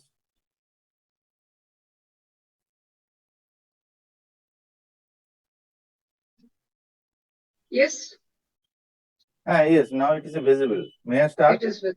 Yes, please. Yes. You can have your So- introduction, Thank you sir, so and then we much. can go ahead. Yes. Very good afternoon, good evening. I'm Dr. Vishnu Bose, a professor of civil and environmental engineering, SBU Kolkata. So this is my presentation. Now, next page is green and green finance. Actually, green word means to continually improve upon the manners that resources are utilized that results in reduced impact to human health, ecosystems, biodiversity, and the environment, and is done without sacrificing the current and future needs of our world. So again, it is related to green finance. Green finance is a process of increasing financial support for sustainable development priorities, such as shifting towards renewables, reducing pollution, greenhouse gas emissions, and waste. It's also involved improving the use of natural resources and aligning financial systems with the 2030 Sustainable Development Agenda. Madam, next, please. Yes, green finance. Green finance comprises many elements Here I have presented some elements from the research papers. The financing of public and private green investment in the following areas: environmental goods and services, prevention, minimization and compensation of damages to the environment and to the climate, and the financing of public policies that encourage the implementation of environmental and environmental damages, mitigation adaptation projects and initiatives. Components of the financial systems that deals specifically with green investment, such as Green Climate Fund or financial instrument for green investment, including their specific legal, economic, and instrumental framework conditions. Again, the same, almost green finance comprises the following three different aspects: financing of public and green policies, green financing systems, financing of green investment, including preparatory and capital costs. Now, sustainable solution. Actually, we are looking, or whole world is looking for providing sustainable solution, because the 17 sustainable goals specified by the United Nations, we have to achieve this goal 2030. So different measures has been taken by the different countries, and it is under process. The sustainable solutions are balanced way to promote initiatives, programs, and services that are economically sound, socially desirable, and environmentally healthy. They help organizations improve their social, economic, and environmental impacts. Few projects under the green finance. In general, many projects is there, but in general, green finance covering this type of projects, because all are connected to mitigate the global warming and climate change, reducing pollution, greenhouse gases, resource optimization, energy optimization, reduce energy consumption. So based on this, this is the focused area where green finance are applicable. Renewable energy and energy efficiency, pollution prevention and control, biodiversity conservation, circular economy initiative, sustainable use of natural resources and land. This is the one glimpse of the global green finance status. The global green finance market was valued 4.18 trillion in 2023, just last year, and is expected to reach 20.71 trillion by 2033. The global green finance index places London first, and this is the followed by the New York, Geneva, Zurich, and Singapore. So this is the three different instrument: bond, IPO, PEs, etc. This is the graphical representation of the green finance status. This is the bond, this color is IPO, the sky color is, actually it is not mentioned about it. Okay. Next, madam. How to promote green finance? Making required changes for green financing to nations' regulatory frameworks, allowing public sector's financial decisions with sustainable development objectives, encouraging different sectors to participate in this financing, boosting investment in clean and green technologies, boosting the use of green bonds, encouraging private and public partnership towards green projects. This is the benefits to the green financing. Encouraging green financing on a massive scale implies that green or environmental initiatives get priority over usual business investment that may or may not be sustainable. Focusing on such finance leads to transparency and a regular flow of investment into environmental objectives. The growth of this type of financing will help in the creation of major jobs and business opportunities. All these will ultimately lead to a better human life and facilities, as well as sustainable development without spoiling or destroying nature. This is the important aspect, that classification of green finance and monetary policy. This I have collected from the research papers. This is the source. Neoliberal forms of green finance and green monetary policies, then reformist forms of green finance and green monetary policies, progressive forms of green finance and monetary policies. So I am explaining first one, neoliberal forms of green finance green finance and green monetary policy. The term neoliberal is used to refer to a set of policies that rely primarily on market forces tend to restrict the public sector's active engagement and promote the private sectors. Neoliberal policies often go together with distributional implication in favor of the capital and wealthy, and may also rely on authoritarian state intervention. Reformist forms of green finance and green monetary policy. The term reformist refers to approaches that deviate from a neoliberal perspective, is that they are more skeptical of markets and see a more active role for the states in achieving environmental goals. Moreover, distributional effect of green finance and green monetary policy are considered important.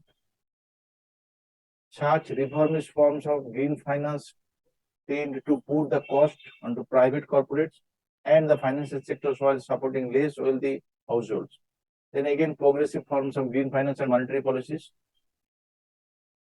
Progressive forms of green finance tend to be supported by approaches in the broader critical political economy and critical ecology that are skeptical about the possible alignment between capitalist productions and environmental sustainability. Progressive green finance and monetary policy can be understood against the background of degrowth perspective and proposals of the People's Green New Deal, but also as being part of the foundational thinking and strategies to contribute to a socio-ecological transformation. This is the index prepared by some agency. This is the source, IFF Global Finance and Development Reports. This index has prepared an overall rank in connection of the green finance mobilization initiative, application, also, etc. So 55 countries they have published. So I have collected this data from there. For example, France is the overall ranking 1 on the green finance, policy and strategy rank 2, market and product 1, international cooperation 2. Likewise, they have prepared the rank. So this is the good thing that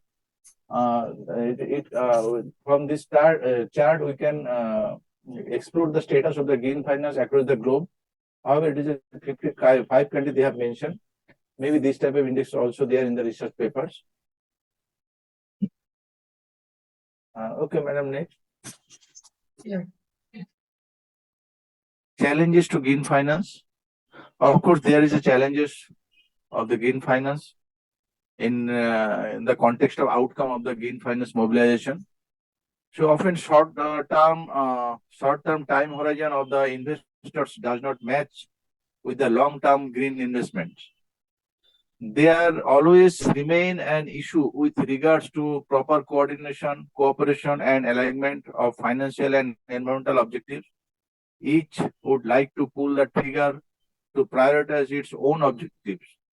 So, present and projected competitiveness, mispricing and no pricing of risk, market distortion and shortcomings, competing objectives, limited capital and limited awareness, regulatory gaps.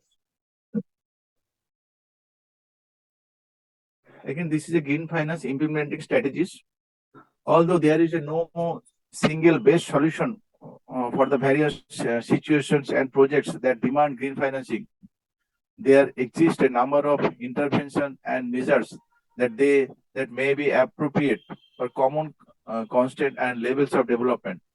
The following describe the various policy options that can improve the regulatory landscape to overcome investment challenges of green finance.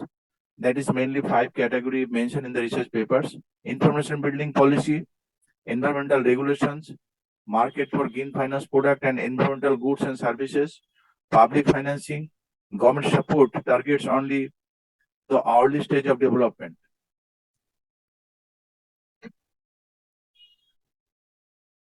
One slide is there. Now one is there, conclusions. Adopting green finance would reduce the country's carbon footprint. It will present unique opportunities for investors to actively engage in sustainable development and contribute to a greener future while generating wealth from long-term sustainable investment. Thank you so much. This is my small presentation. Thank you so much. Thank you, Dr. Vishnupada Bose.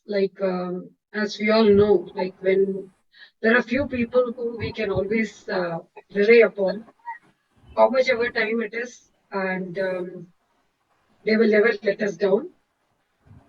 How much ever problems they face, they will overcome those challenges, challenge those challenges, however, make it possible. So thank you so much, and we know that you will be able to do it. And it is always a pleasure having you, Dr. Vishnupada Bose, with us. You have been a very consistent speaker, and we really congratulate you for that. And definitely each and every insight that you have shared till now on this platform and other COP 2034 platform has been so, in a sense, it has been so enlightening for people, and we have learned always from you. Always that is a learning experience, it's a learning experience. And it is definitely very rare to find people like you. And as I know, you will be one of the person, as a youth ambassador, you will be able to take forward this G20 Youth Cabinet in your regime. Thank you so much, sir. Thank you, madam. I also grateful to all of you that providing this platform. It is a very unique platform. It's a global level platform. So thank you so much. I also grateful to all of you. Thank you. Thank you, sir. So as Dr. Vishnupada Bose was mentioning, that green finance refers to the financial products, services, investments that support environmentally sustainable projects and initiatives worldwide. And it plays a very crucial role in facilitating the transition to a low carbon into a resource efficient and environmentally sustainable economy. So before going into detail, we have got one more speaker who is waiting to speak on the same topic. After that, we'll do the summary. Sure. Thank you so much. May I request Ms. Kripashri to welcome the next speaker. Thank you. Yes. I'm really sorry. Even I'm facing some network issues from my side. I really apologize for that. I didn't expect. So let's go forward with the next speaker, Miss Jaswini Paina, who is a student of BTech ECE, Sri Vishnu Engineering College for Women. She is a partner representation of IGEN. She's also going to present today on the topic Green Finance for Sustainable Solutions. Ms. Jaswini Paina, we welcome you. Yes. So please share your presentation and go ahead. I'll share my screen. Ms. Jaswini, again, your bandwidth is very low. Will you be able to present it, or do you need any support in that? Yes, ma'am, I'll try. I'll try. There is my lab. Shall I share the screen, Jaswini? Ma'am, is this visible now? It is getting loaded. It's still loading. Ma'am? Okay. Or shall I share the screen? I have your presentation. Okay, Yeah, it is visible, I think. Now is it visible? Once again, I'm Ma'am, I think it's better you share the screen so that okay. Yeah. Yes. She can present. Yes. Ms. Jaswini, can ma'am present it for you? Yes, ma'am. Yeah. Just a minute, I will.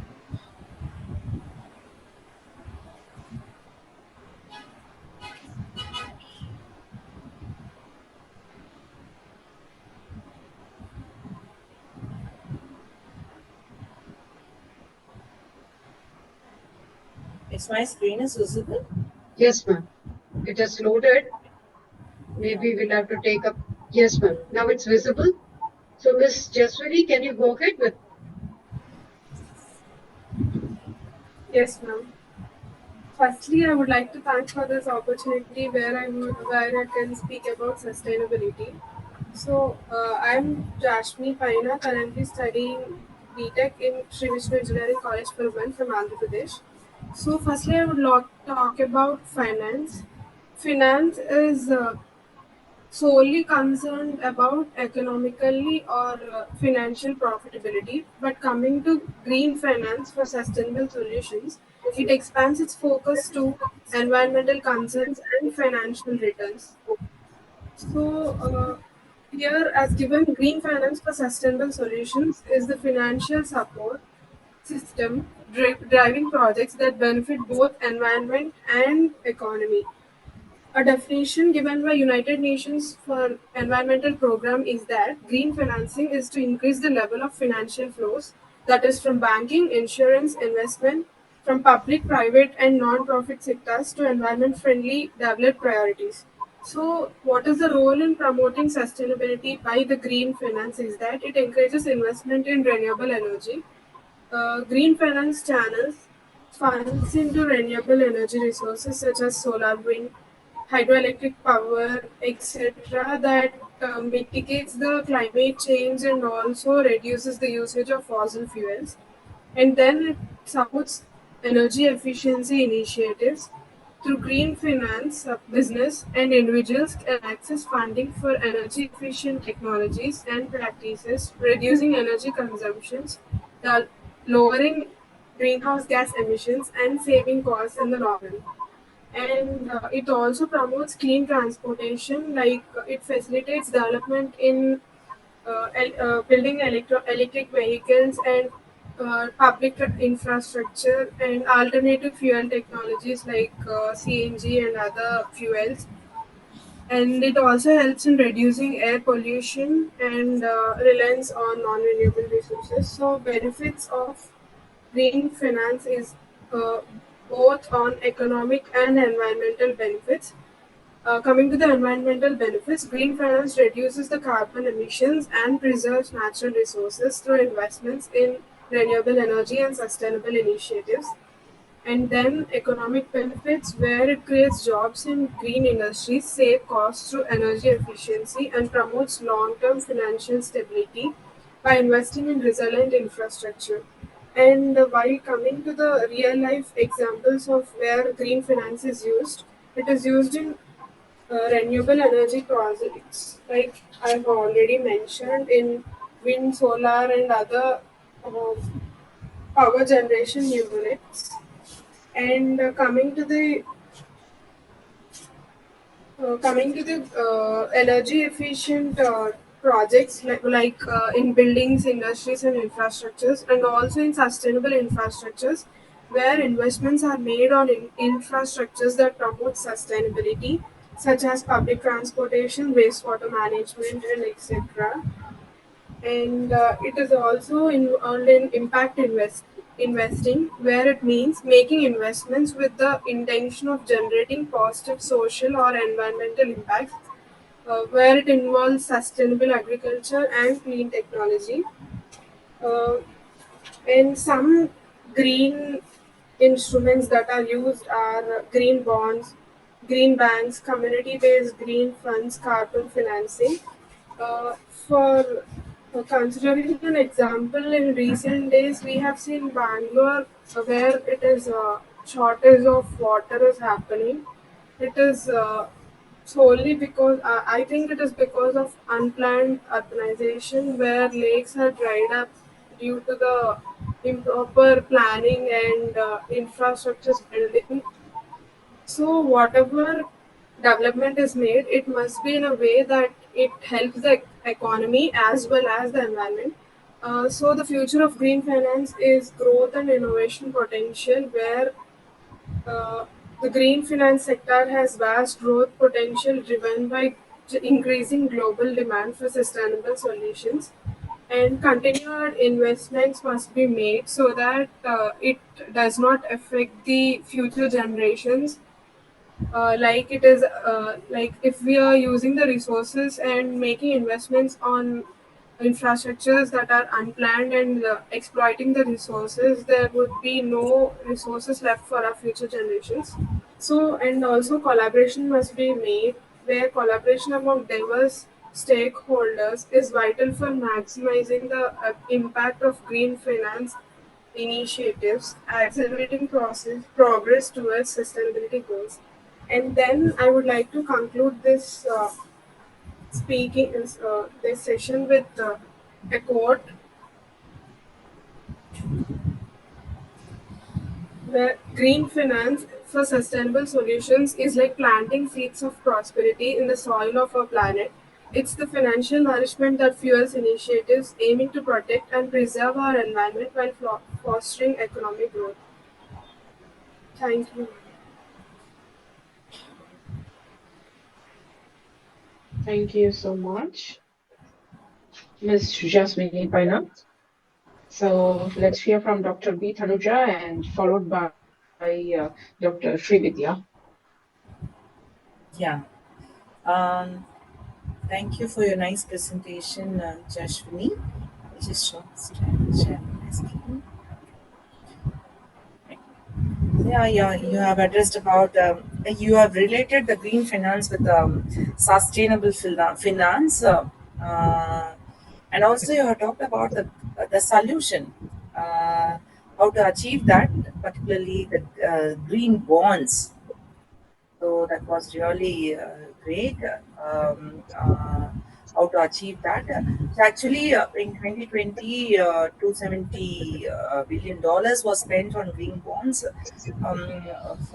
to obtain the sustainable development, and also they are also taking efforts on accelerating to prevent the misleading marketing known as greenwashing and all. So, United Nations Intergovernmental Panel and Climate Change estimates to concentrate on these green bonds, and also their work. They are having what money raised from investors to use exclusively to finance projects on a positive environmentally to obtain a positive environmental impact, such as what you have mentioned on the renewable energies and green buildings, etc., etc. So, very nice presentation, Jashwini. Thank you for that. Thank you, ma'am. Thank you so much, Dr. Tanuja. Yeah, Yeah, ma'am, go ahead, please. Thank you. Jasmine, it was a wonderful presentation when we talk about the green finance. And as Dr. Tanuja was mentioning, it was quite comprehensive in terms of financial products and services, investments that support environmentally sustainable projects and initiatives. And definitely, as you rightly mentioned, this green finance is one thing which plays a very crucial role in facilitating the transition of the low carbon and resource efficient to environmental sustainable economy. And as you have rightly mentioned, the green bonds. The green bonds are, I would like to call them as debt instruments issued by governments and municipalities and corporations or financial institutions to finance environmentally friendly projects. And these processes from the green bonds are earmarked for the projects such as renewable energy infrastructure, as it helps with energy efficiency improvement and the projects that are involved with the sustainable agriculture and also with the climatic change adaptation measures. So, obviously, the investors are attracted towards the green bonds because it offers an opportunity to support environmentally beneficial projects while generating financial returns as well. So it was a good point. And definitely, talking about sustainable investment funds. So secondly, they are also known as environmental social governance. That is, within quotations, this is called as ESG. Today's talk of the town. Today, it's no COP20. It's ESG funds and ESG projects. That is environmental social governance. Because we have been talking about projects, we have been talking about initiatives, throughout COP20 to 2030 and everything. Now it's like managing this. Every project is implemented. How to manage so many projects? It's like if you turn to every corner, there is one project. There is a new project. There's a new initiative. So this ESG plays a very vital role in governing all these projects for. Otherwise, everybody will be doing everything in their own regime, in their own area, in their own proficiency and efficiency, whereas optimum, the final impact and outcome will be very less. So this governance of environmental social governance funds and impact investment funds and allocate capitals to companies and the projects for all the stakeholders to demonstrate a strong environmental performance, social responsibility, and also best governance practices that are being shared. So these funds consider the environmental criteria along with the financial considerations while selecting investments aiming to generate a positive and the social and environmental outcomes alongside the financial returns. So it's not only just finance. So there's so many things which are related to the finance these days. Again, green loans, as ma'am was mentioned, even Tanuja ma'am was mentioning, it earmarks the projects such as renewable energy, energy installation, energy efficiency practices, and upgrades and sustainable transportation initiatives, etc., etc. And if at all, any stakeholder who has not followed these solar panel systems in their own building or in their own environment, then they are really still living in the past. It's like that. Moving ahead, it's a very, very great initiative which has to be supported. Moving ahead, these green loans, which are provided by banks and the financial institutions for all these special green finance providers, will enable for a sustainable living with a sustainable finance. So, sustainability and the financing. So, both are two different areas. So, there should be a link. There should be somewhere it should gel. Both should come hand in hand. So, these terms and conditions of loans and bonds will help us to achieve the specific sustainability targets with the performance targets related to reducing carbon emission, improving energy efficiency, increasing renewable energy resources, etc. So how this could happen? This is where the youth support is required. So each one is functioning. So many projects have come. So many initiatives have come. But everything is going on in their own regime, in their own domain, in their own discipline. But there should be there should be an integration process where the financial mechanisms and the initiatives and the incentives will integrate sustainability into the business strategies and its operation, such that the green infrastructure investments are all to be taken care of in terms of sustainable transport system, as you have mentioned, management facilities, waste and the green buildings, resilient urban infrastructure, etc., etc., etc. End of the day, where everything arrives at is the policy support and the incentives which are being involved in it. These governance, that is ESG, plays a very critical role in promoting this green finance by implementing the supportive policies, regulations, and the incentives. So this may include the tax incentives for green investments, subsidies, grants, etc., etc., and also funding for all these renewable energy projects that are being called and being discussed, forum after forum, platform after platform, discussion after discussion, meeting after conference, and these regulatory requirements for the ESG disclosure and the frameworks will promote sustainable financial practices.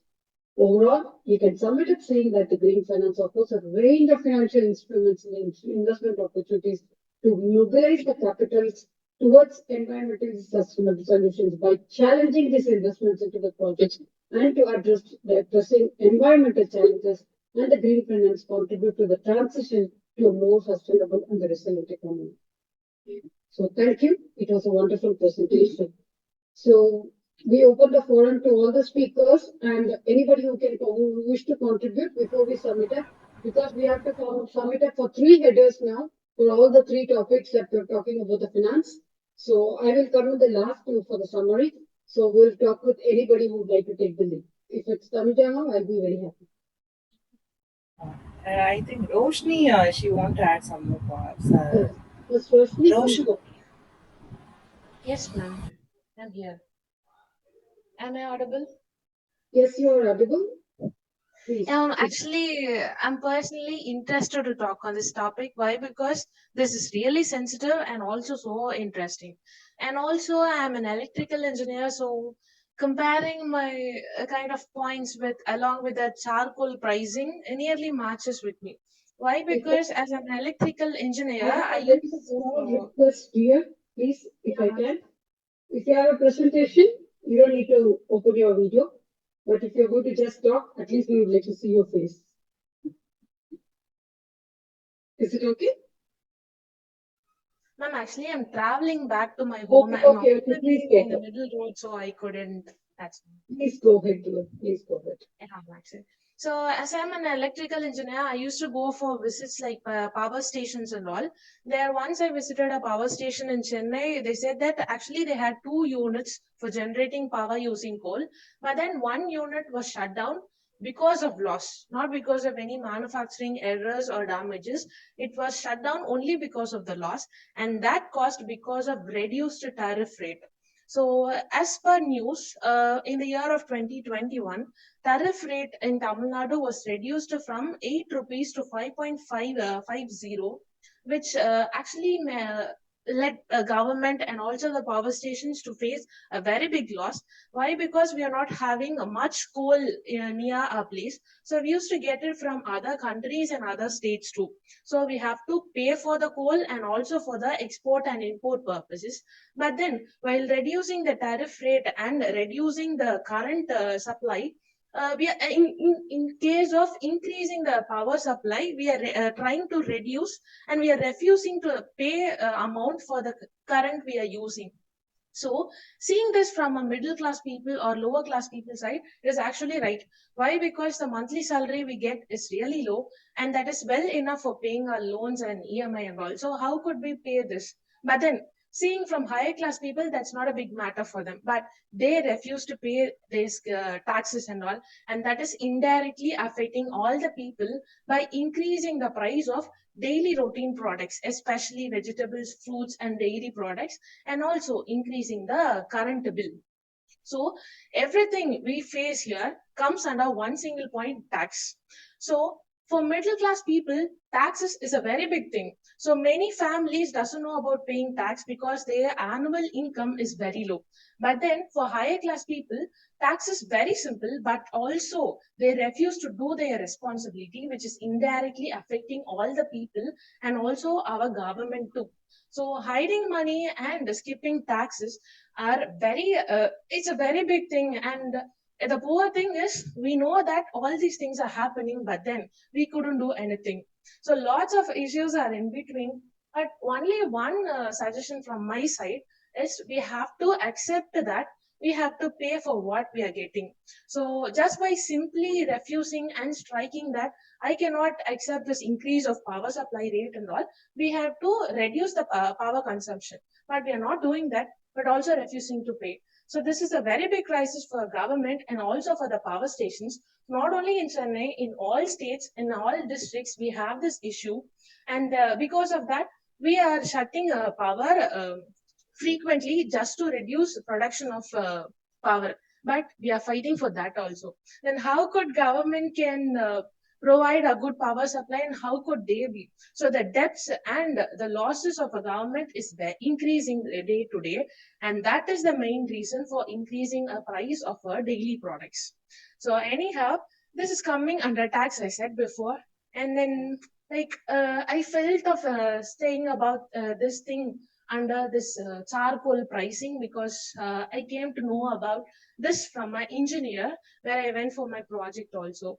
So I think if anyone seeing this meet could see, try to pay and be responsible for your thing. Don't blame on others, and we have to pay for what we are getting. So refusing things is not good. That's all. Thank you, Roshni. That was quite enlightening one. In fact, To be very frank, and we missed you as a speaker today.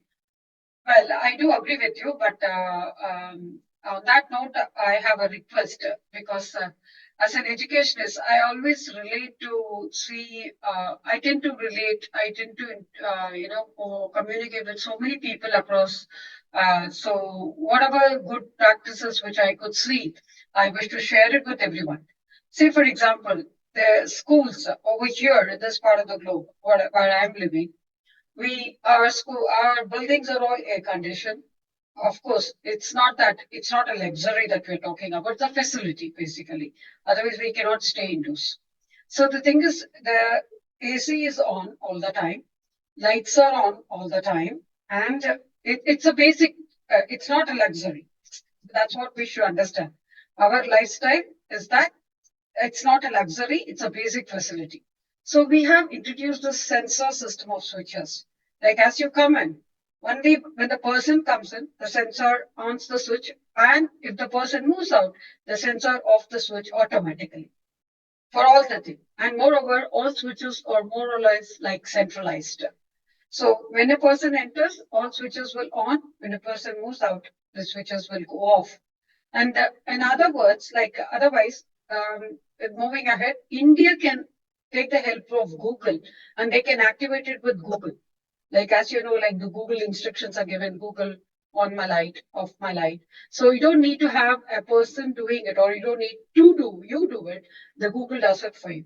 So in that case, I'm sure, like for Indian scenario, there are classrooms in which there are about 60 to 70 students sitting in the same classroom, and as such, a very simple thing, keeping it very airy, keeping a lot of windows. So all these things can take some of the climatic challenges which they face in the classroom, basically. And this will really help. And how is it being done? That's the thing. That's the key thing which I'm coming at.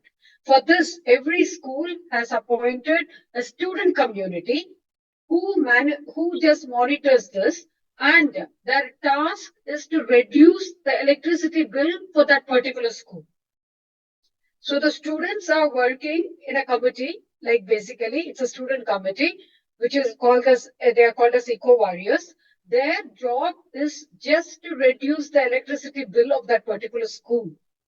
So what I'm talking about is these kind of projects, which are prevalent definitely at the global level, can we try implement it in India such that their school students also will take a lead. There should be student committees as such. Student council is one such a thing which is so very powerful. I tell you, like, we don't need to have a big school management system. When there is a very active student council in the school, they are there. The websites can be manned by the school student council. Also, the IT systems can be manned by the school. Of course, with the help of data scrutiny is very, very important. Confidentiality is again very, very important. All these things have to be taken into account. And also, there are fire eco warriors, fire extinguishers. So many people, they take different roles, and there are so many committees over there. And there are also workshops in the school as carpentry workshop, pottery workshop, electrical workshop, as you definitely, as you are an electrical engineer, you will be having electrical workshop in an engineering college. Now, my question is, why is it even restricted to a college level or a university level only? Why not it go to the school level such that every school will have these kind of workshops in vogue, that students will be working on these things? As I told you, the power reduction project that we are working with the school students, these can be taken into account. And as we strongly believe, as you rightly mentioned, charity begins at home. That's the only solution. That's the only solution. If at all I'm going to say something, I should be able to implement it. I should be the first person, be the change that you wish to see. You should be the change that you're going to take it forward to the community. As long as we realize that we are able to, as you said, why each and every citizen of the country should take the responsibility of paying the tax. So when it is such a case, definitely I agree with you. I'm there with you, and we are all there with you on that point. That's a very valid point to be accepted on this platform.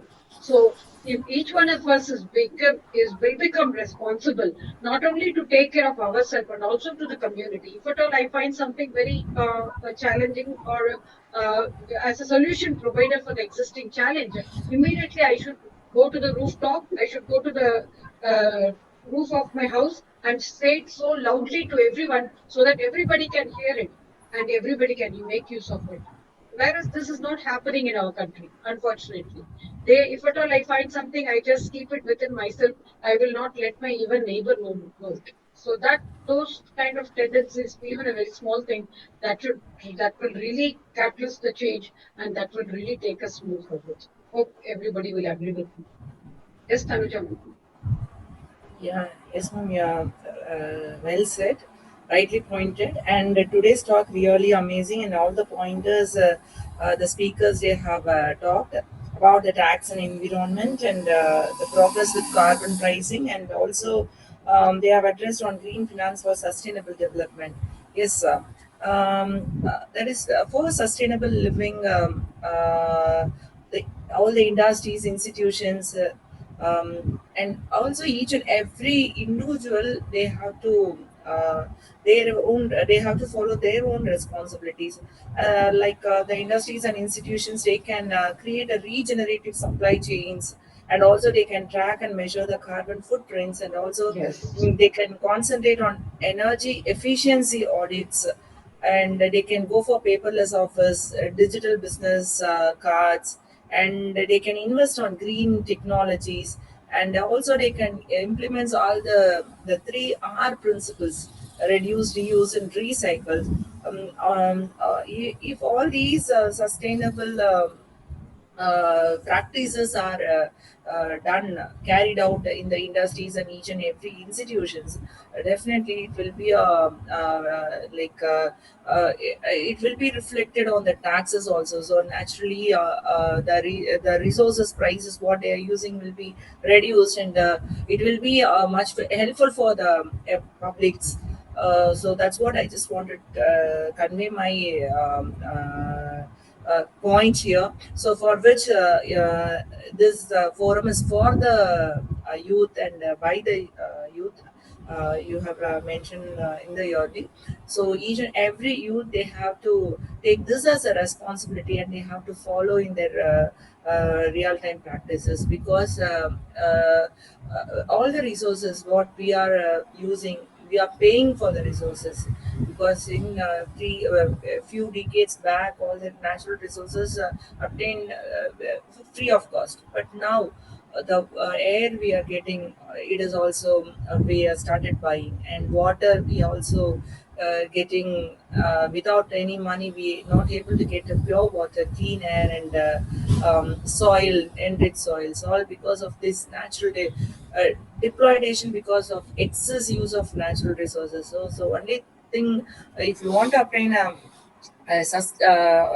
what all the to conserve the resources, we have to follow all the 3R principles. So definitely that will helps us to bring down the taxes and also leads to sustainable living. Thank you for the Very, opportunity, ma'am. very true, ma'am. One more thing, like when you said, it just struck me. Even this movement of vehicles in the road, too many cars, too many buses, too many vehicles. There should be some slab, the audit, and there should be a slab or a chart saying that if you're traveling within 2 kilometers, you will go only by cycle. Yes, Bicycle. yes, Yeah. yes, If you're yes. going by 5 kilometers, then it should be only 2 meters. That is only allowed. Only when you cross about 10 kilometers, then you can use your car. Otherwise, every single person taking a car, and it causes traffic jam. It's unnecessary waste of petrol, the diesel, and the resources which are being there. And people should. And these days, this electrical vehicle. There's electrical vehicles and all those flying cars which they're talking about. What is the actual purpose of these flying cars? The governance policies should be implemented such that it is made for the sake of the people. These flying cars that they're talking about, if at all we are really bringing them up as an innovation structure, it should be used only in case of any case of emergency, in case of accident, where the accident person has to be moved from that particular spot. Only for that case, these should be used, not for daily commuting. Like people, or otherwise these delivery boys who are there, they are supposed to have those flying bikes. Why? If pizza is getting cold, nothing will happen. We will not die. Like Really, people, when they issue these policies, when they really come on this governance, that's why this ESG is a very crucial thing that we're talking about. And this panel of ESG, which is coming, I feel, I recommend, I really say with as a promise that youth should be made policy makers for these ESGs. Then, because they are the one who is going to live through it. Whatever policies which are being made, whatever policies that we are facing now, we didn't make the policy. Our ancestors, they made the policy and we are living through it. So these people, if we make the policies, by the time the youth grows up and they come into the generation living, they will be the victims of these policies which are being. So let them take the lead. Let us give the lead to the youth. Let us give the mandate to the youth for making these policies. Let's be facilitators. Let's be only people who are able to help them out in making these policies such that they will definitely youth will do it. I'm 200% sure they will take the responsibility and they will do much more than even us. Even we might go wrong, but they will not. I'm sure about it. Yes, Dr. Vishnu Well, Pratap, would like to add on to it. yes, absolutely true. Ma'am. Thank you. Ms. Yes, Kripashri? it is. Yes, doctor. Yes, doctor. Yes, Dr. Vidya, it is absolutely very right things. But what I feel in my country, I have seen many things from the childhood that individual awareness is a very important thing here. Otherwise, we could not achieve the sustainable goal, which is specified by the United Nations. Because in our country, many people even does not know why what is the emission reduction process, why they are using electric vehicle, why they are why government is constructing the metro railways, rapid mass transportation system for reduction of carbon emission.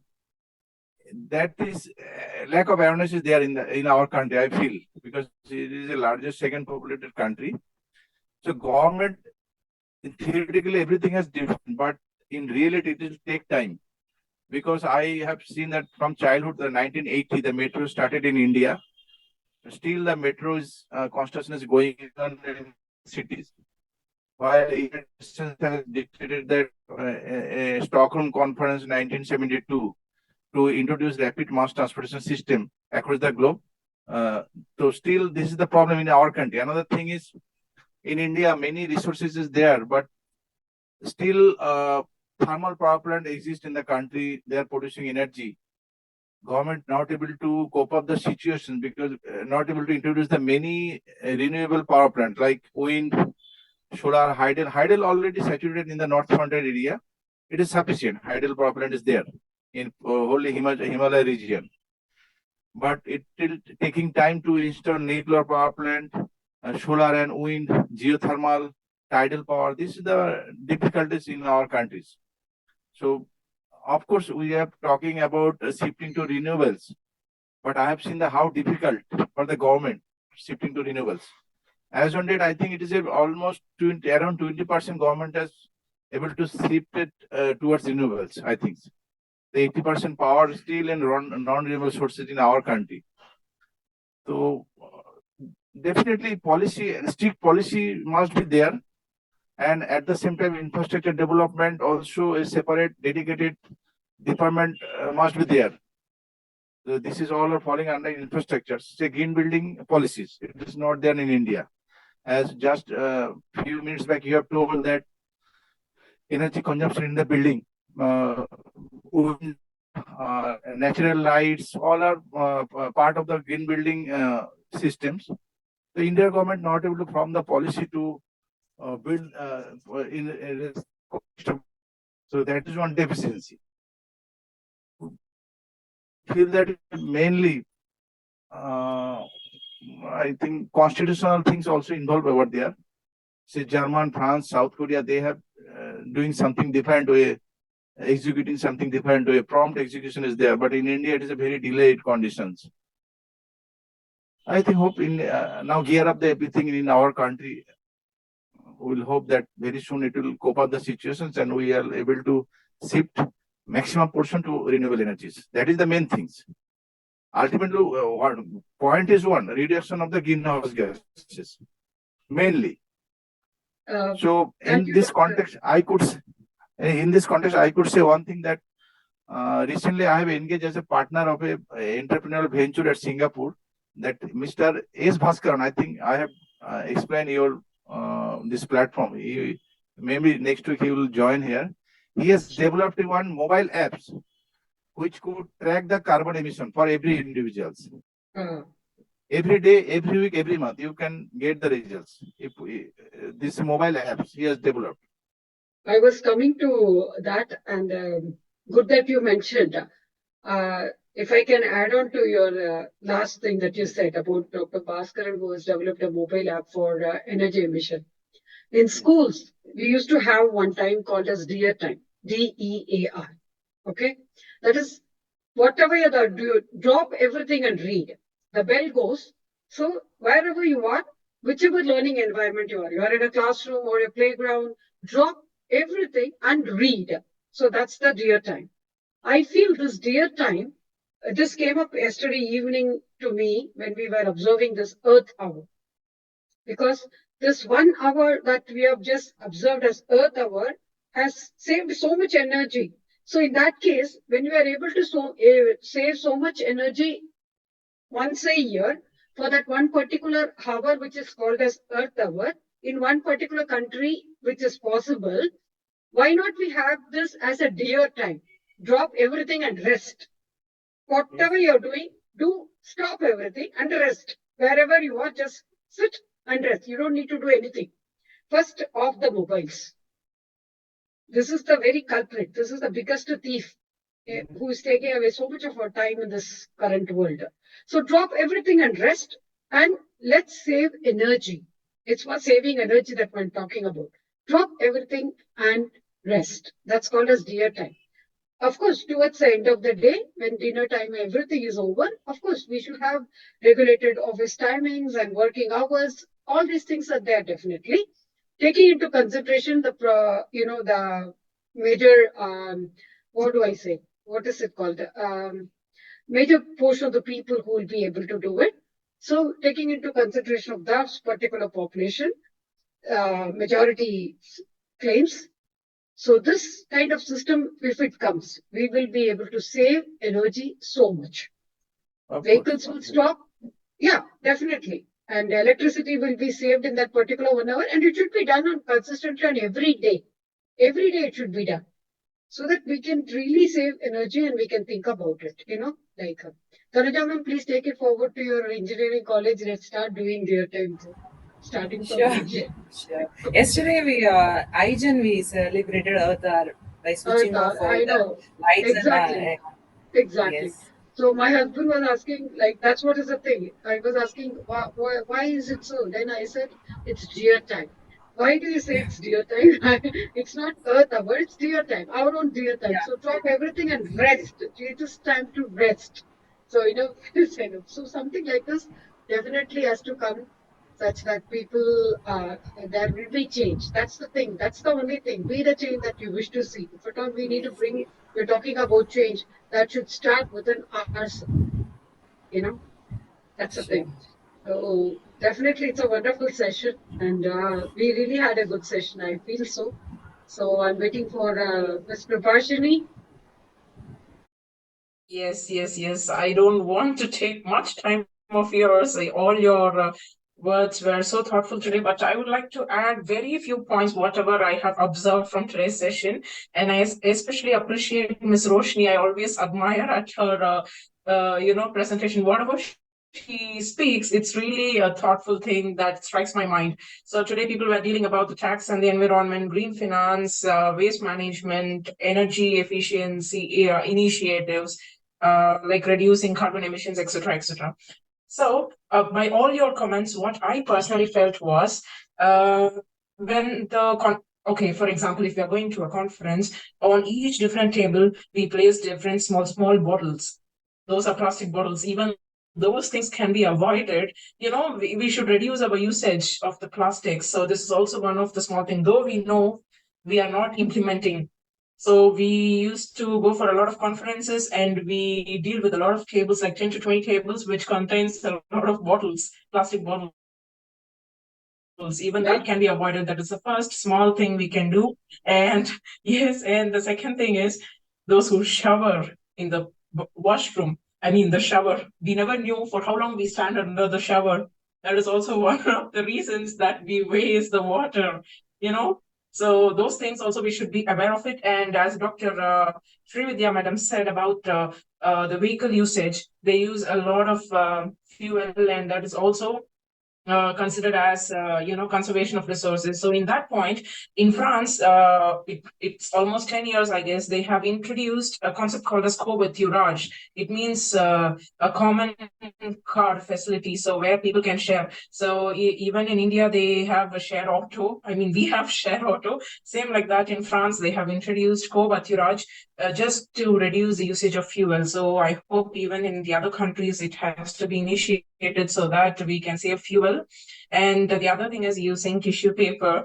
I'm really bad at that. We use a lot of tissue papers. Even that has to be reduced. See, right from all 17, 18, 19-year-old people, those who are giving a speech on these topics, these were popping up in my mind. Oh my God, I should do this, that. So as you say, the charity begins at home. So this is what I felt when you people were pointing out all these things. So the plastic bottles can be reduced, and the showering time can be reduced, and even the plastic covers, the government has taken initiatives, but it's up to us again to reduce that. So these are some points it popped up in my mind. And in one of the conferences, even people were pointing the tag that we put.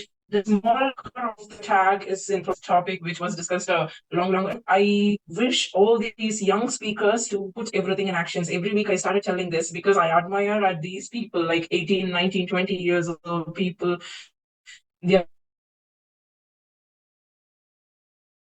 See, end of the day, all these youngsters, what they look for and is they are encouragement. intellectual. So I want to. This is what I found. Thank you. Yes. These students must start. Yeah, must be encouraged. They should be encouraged. It's not like we are talking all the time. They should be given the platform to exchange their views, to what they are doing. Let them, as Roshni was so kind enough to come and say that, ma'am, this is what is regarding the electrical thing that I'm doing in my project, in my field of work. That means definitely as she is going to pick up a job, or wherever she is going to, she's not going to just love the job. She's doing it as a passion. It becomes a passion. Yeah, such that exactly. That contribution will be more towards it, actually. Exactly. So, and like Dr. Tanuja is really a helping professor, I felt. I've just been observing her week by week. She's really supporting all her students by wholehearted. I really appreciate and thank you so much for supporting the students. But please encourage them to do everything in actions, whatever they are just presenting on the screen. This is what I feel personally. Thank you, ma'am.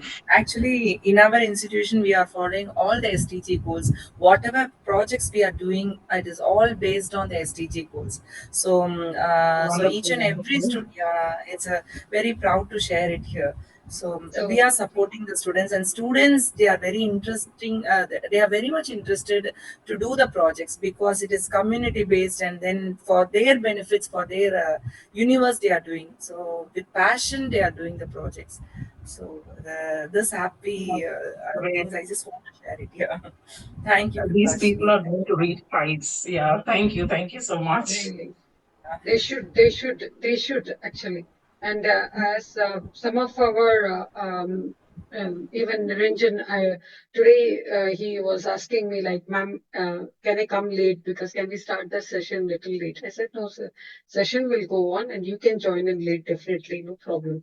So like things, when they're committed, they really prove it, they prove themselves. And we don't need to tell them. It's there in them. It's imbibed in them. We don't need to just,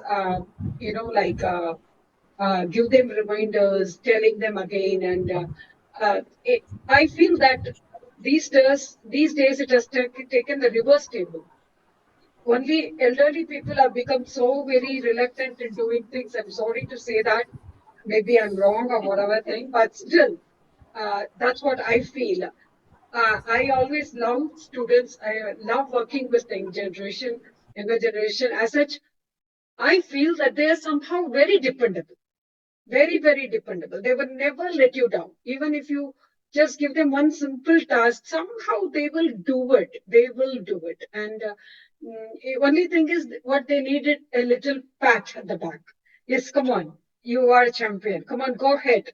It's not that you're going to stop here. Sky is the limit. Just go ahead. Keep on marching. That simple encourage them more and more, and they take it forward. Thank you so much. It was a wonderful session as such. And end of the day, it speaks volumes about the family, the culture, the upbringing of these people. If at all these kids are able to participate in such a session, as we have had speakers of 10 years and 11 years of age, and I was so overwhelmed with joy that day when the mom was running the slides for her. You know, it all comes with a family background. If at all you are able to present it today in a very dignified way, in a very diplomatic way, on this platform, that speaks volumes about the family, about the culture, about the country you belong to, about the way you carry yourself. That's what I tell all my students so far till now. Celebrate every single moment of your life so as to evolve a self-community and terrain. First, the change should come in you, and you will take it forward to the community such that you are taking it forward to the globe as such. So you should enjoy whatever you're doing. And this will come only with the involvement of the family culture, and the family values that we have imbibed in us. You know, otherwise it's very difficult. So definitely, it is definitely a great session, and on a very great day. Today's, as I told you, like it's a Holika day, and we are going to have the fire of devastation of evil over good. It's like a victory of good over evil. So I said we will take up all our good thoughts with us before we end our session, and such that we give the mantle to the young people to take it forward. I really bank on this younger generation. They should be able to take it forward. And definitely, Ma'am Tanuja is not too very old, as Kripashni was mentioning. Definitely, this, Ma'am, you are not a mentor. You are a role model for your students to follow you. The way you are committed, the way you are here present exactly on time, all these things your students are noticing, and they will be following you. And this does not come with one single person or one single event or it has to be consistent as such. And we should be like role models. It's without telling, it is quite understood that we are here as a facilitator. We are here as an example to take forward this younger generation. Hope everybody will agree with me. On that note, we should sign off for today. And though I thought I will submit up for all the 3 sessions, it's too much. We're already 15 minutes ahead of the session time. So we will do it definitely. So next week, again, as Ma'am was mentioning, Dr. Tanuja was mentioning, it's a very, very, very, very important session because it's a summary of all the weeks. It's about 2030 agenda. That is Sustainable Goals, Sustainable Development 2030 agenda with Addis Ababa action. So what all we discuss as relating as education 360, women empowerment, youth empowerment, innovation, digital technology, taking care of the resources, conservation and sustainable use of the resources, R3 with the R3 dialogue, and also about finance for financial literacy, financial sustainable finance, green finance, and circle finance. And today talking about the eco finance, all these things contribute to the Addis Ababa actions. So it's all going to come up together. So we will have more number of speakers, I think, because everybody would like to contribute more and more to it, such that only the topics I've told, definitely the pointers will come through the action. So until we see you again, it's we signing off. Adieu. Until we meet again for next Sunday. Definitely. Thank you so much. Thank you. Thank you so much. Thank you. Thank you. Thank you. Thank you. Thank you so much, everyone. Thank you so much. Thank you all. Thank you so much. Thank you.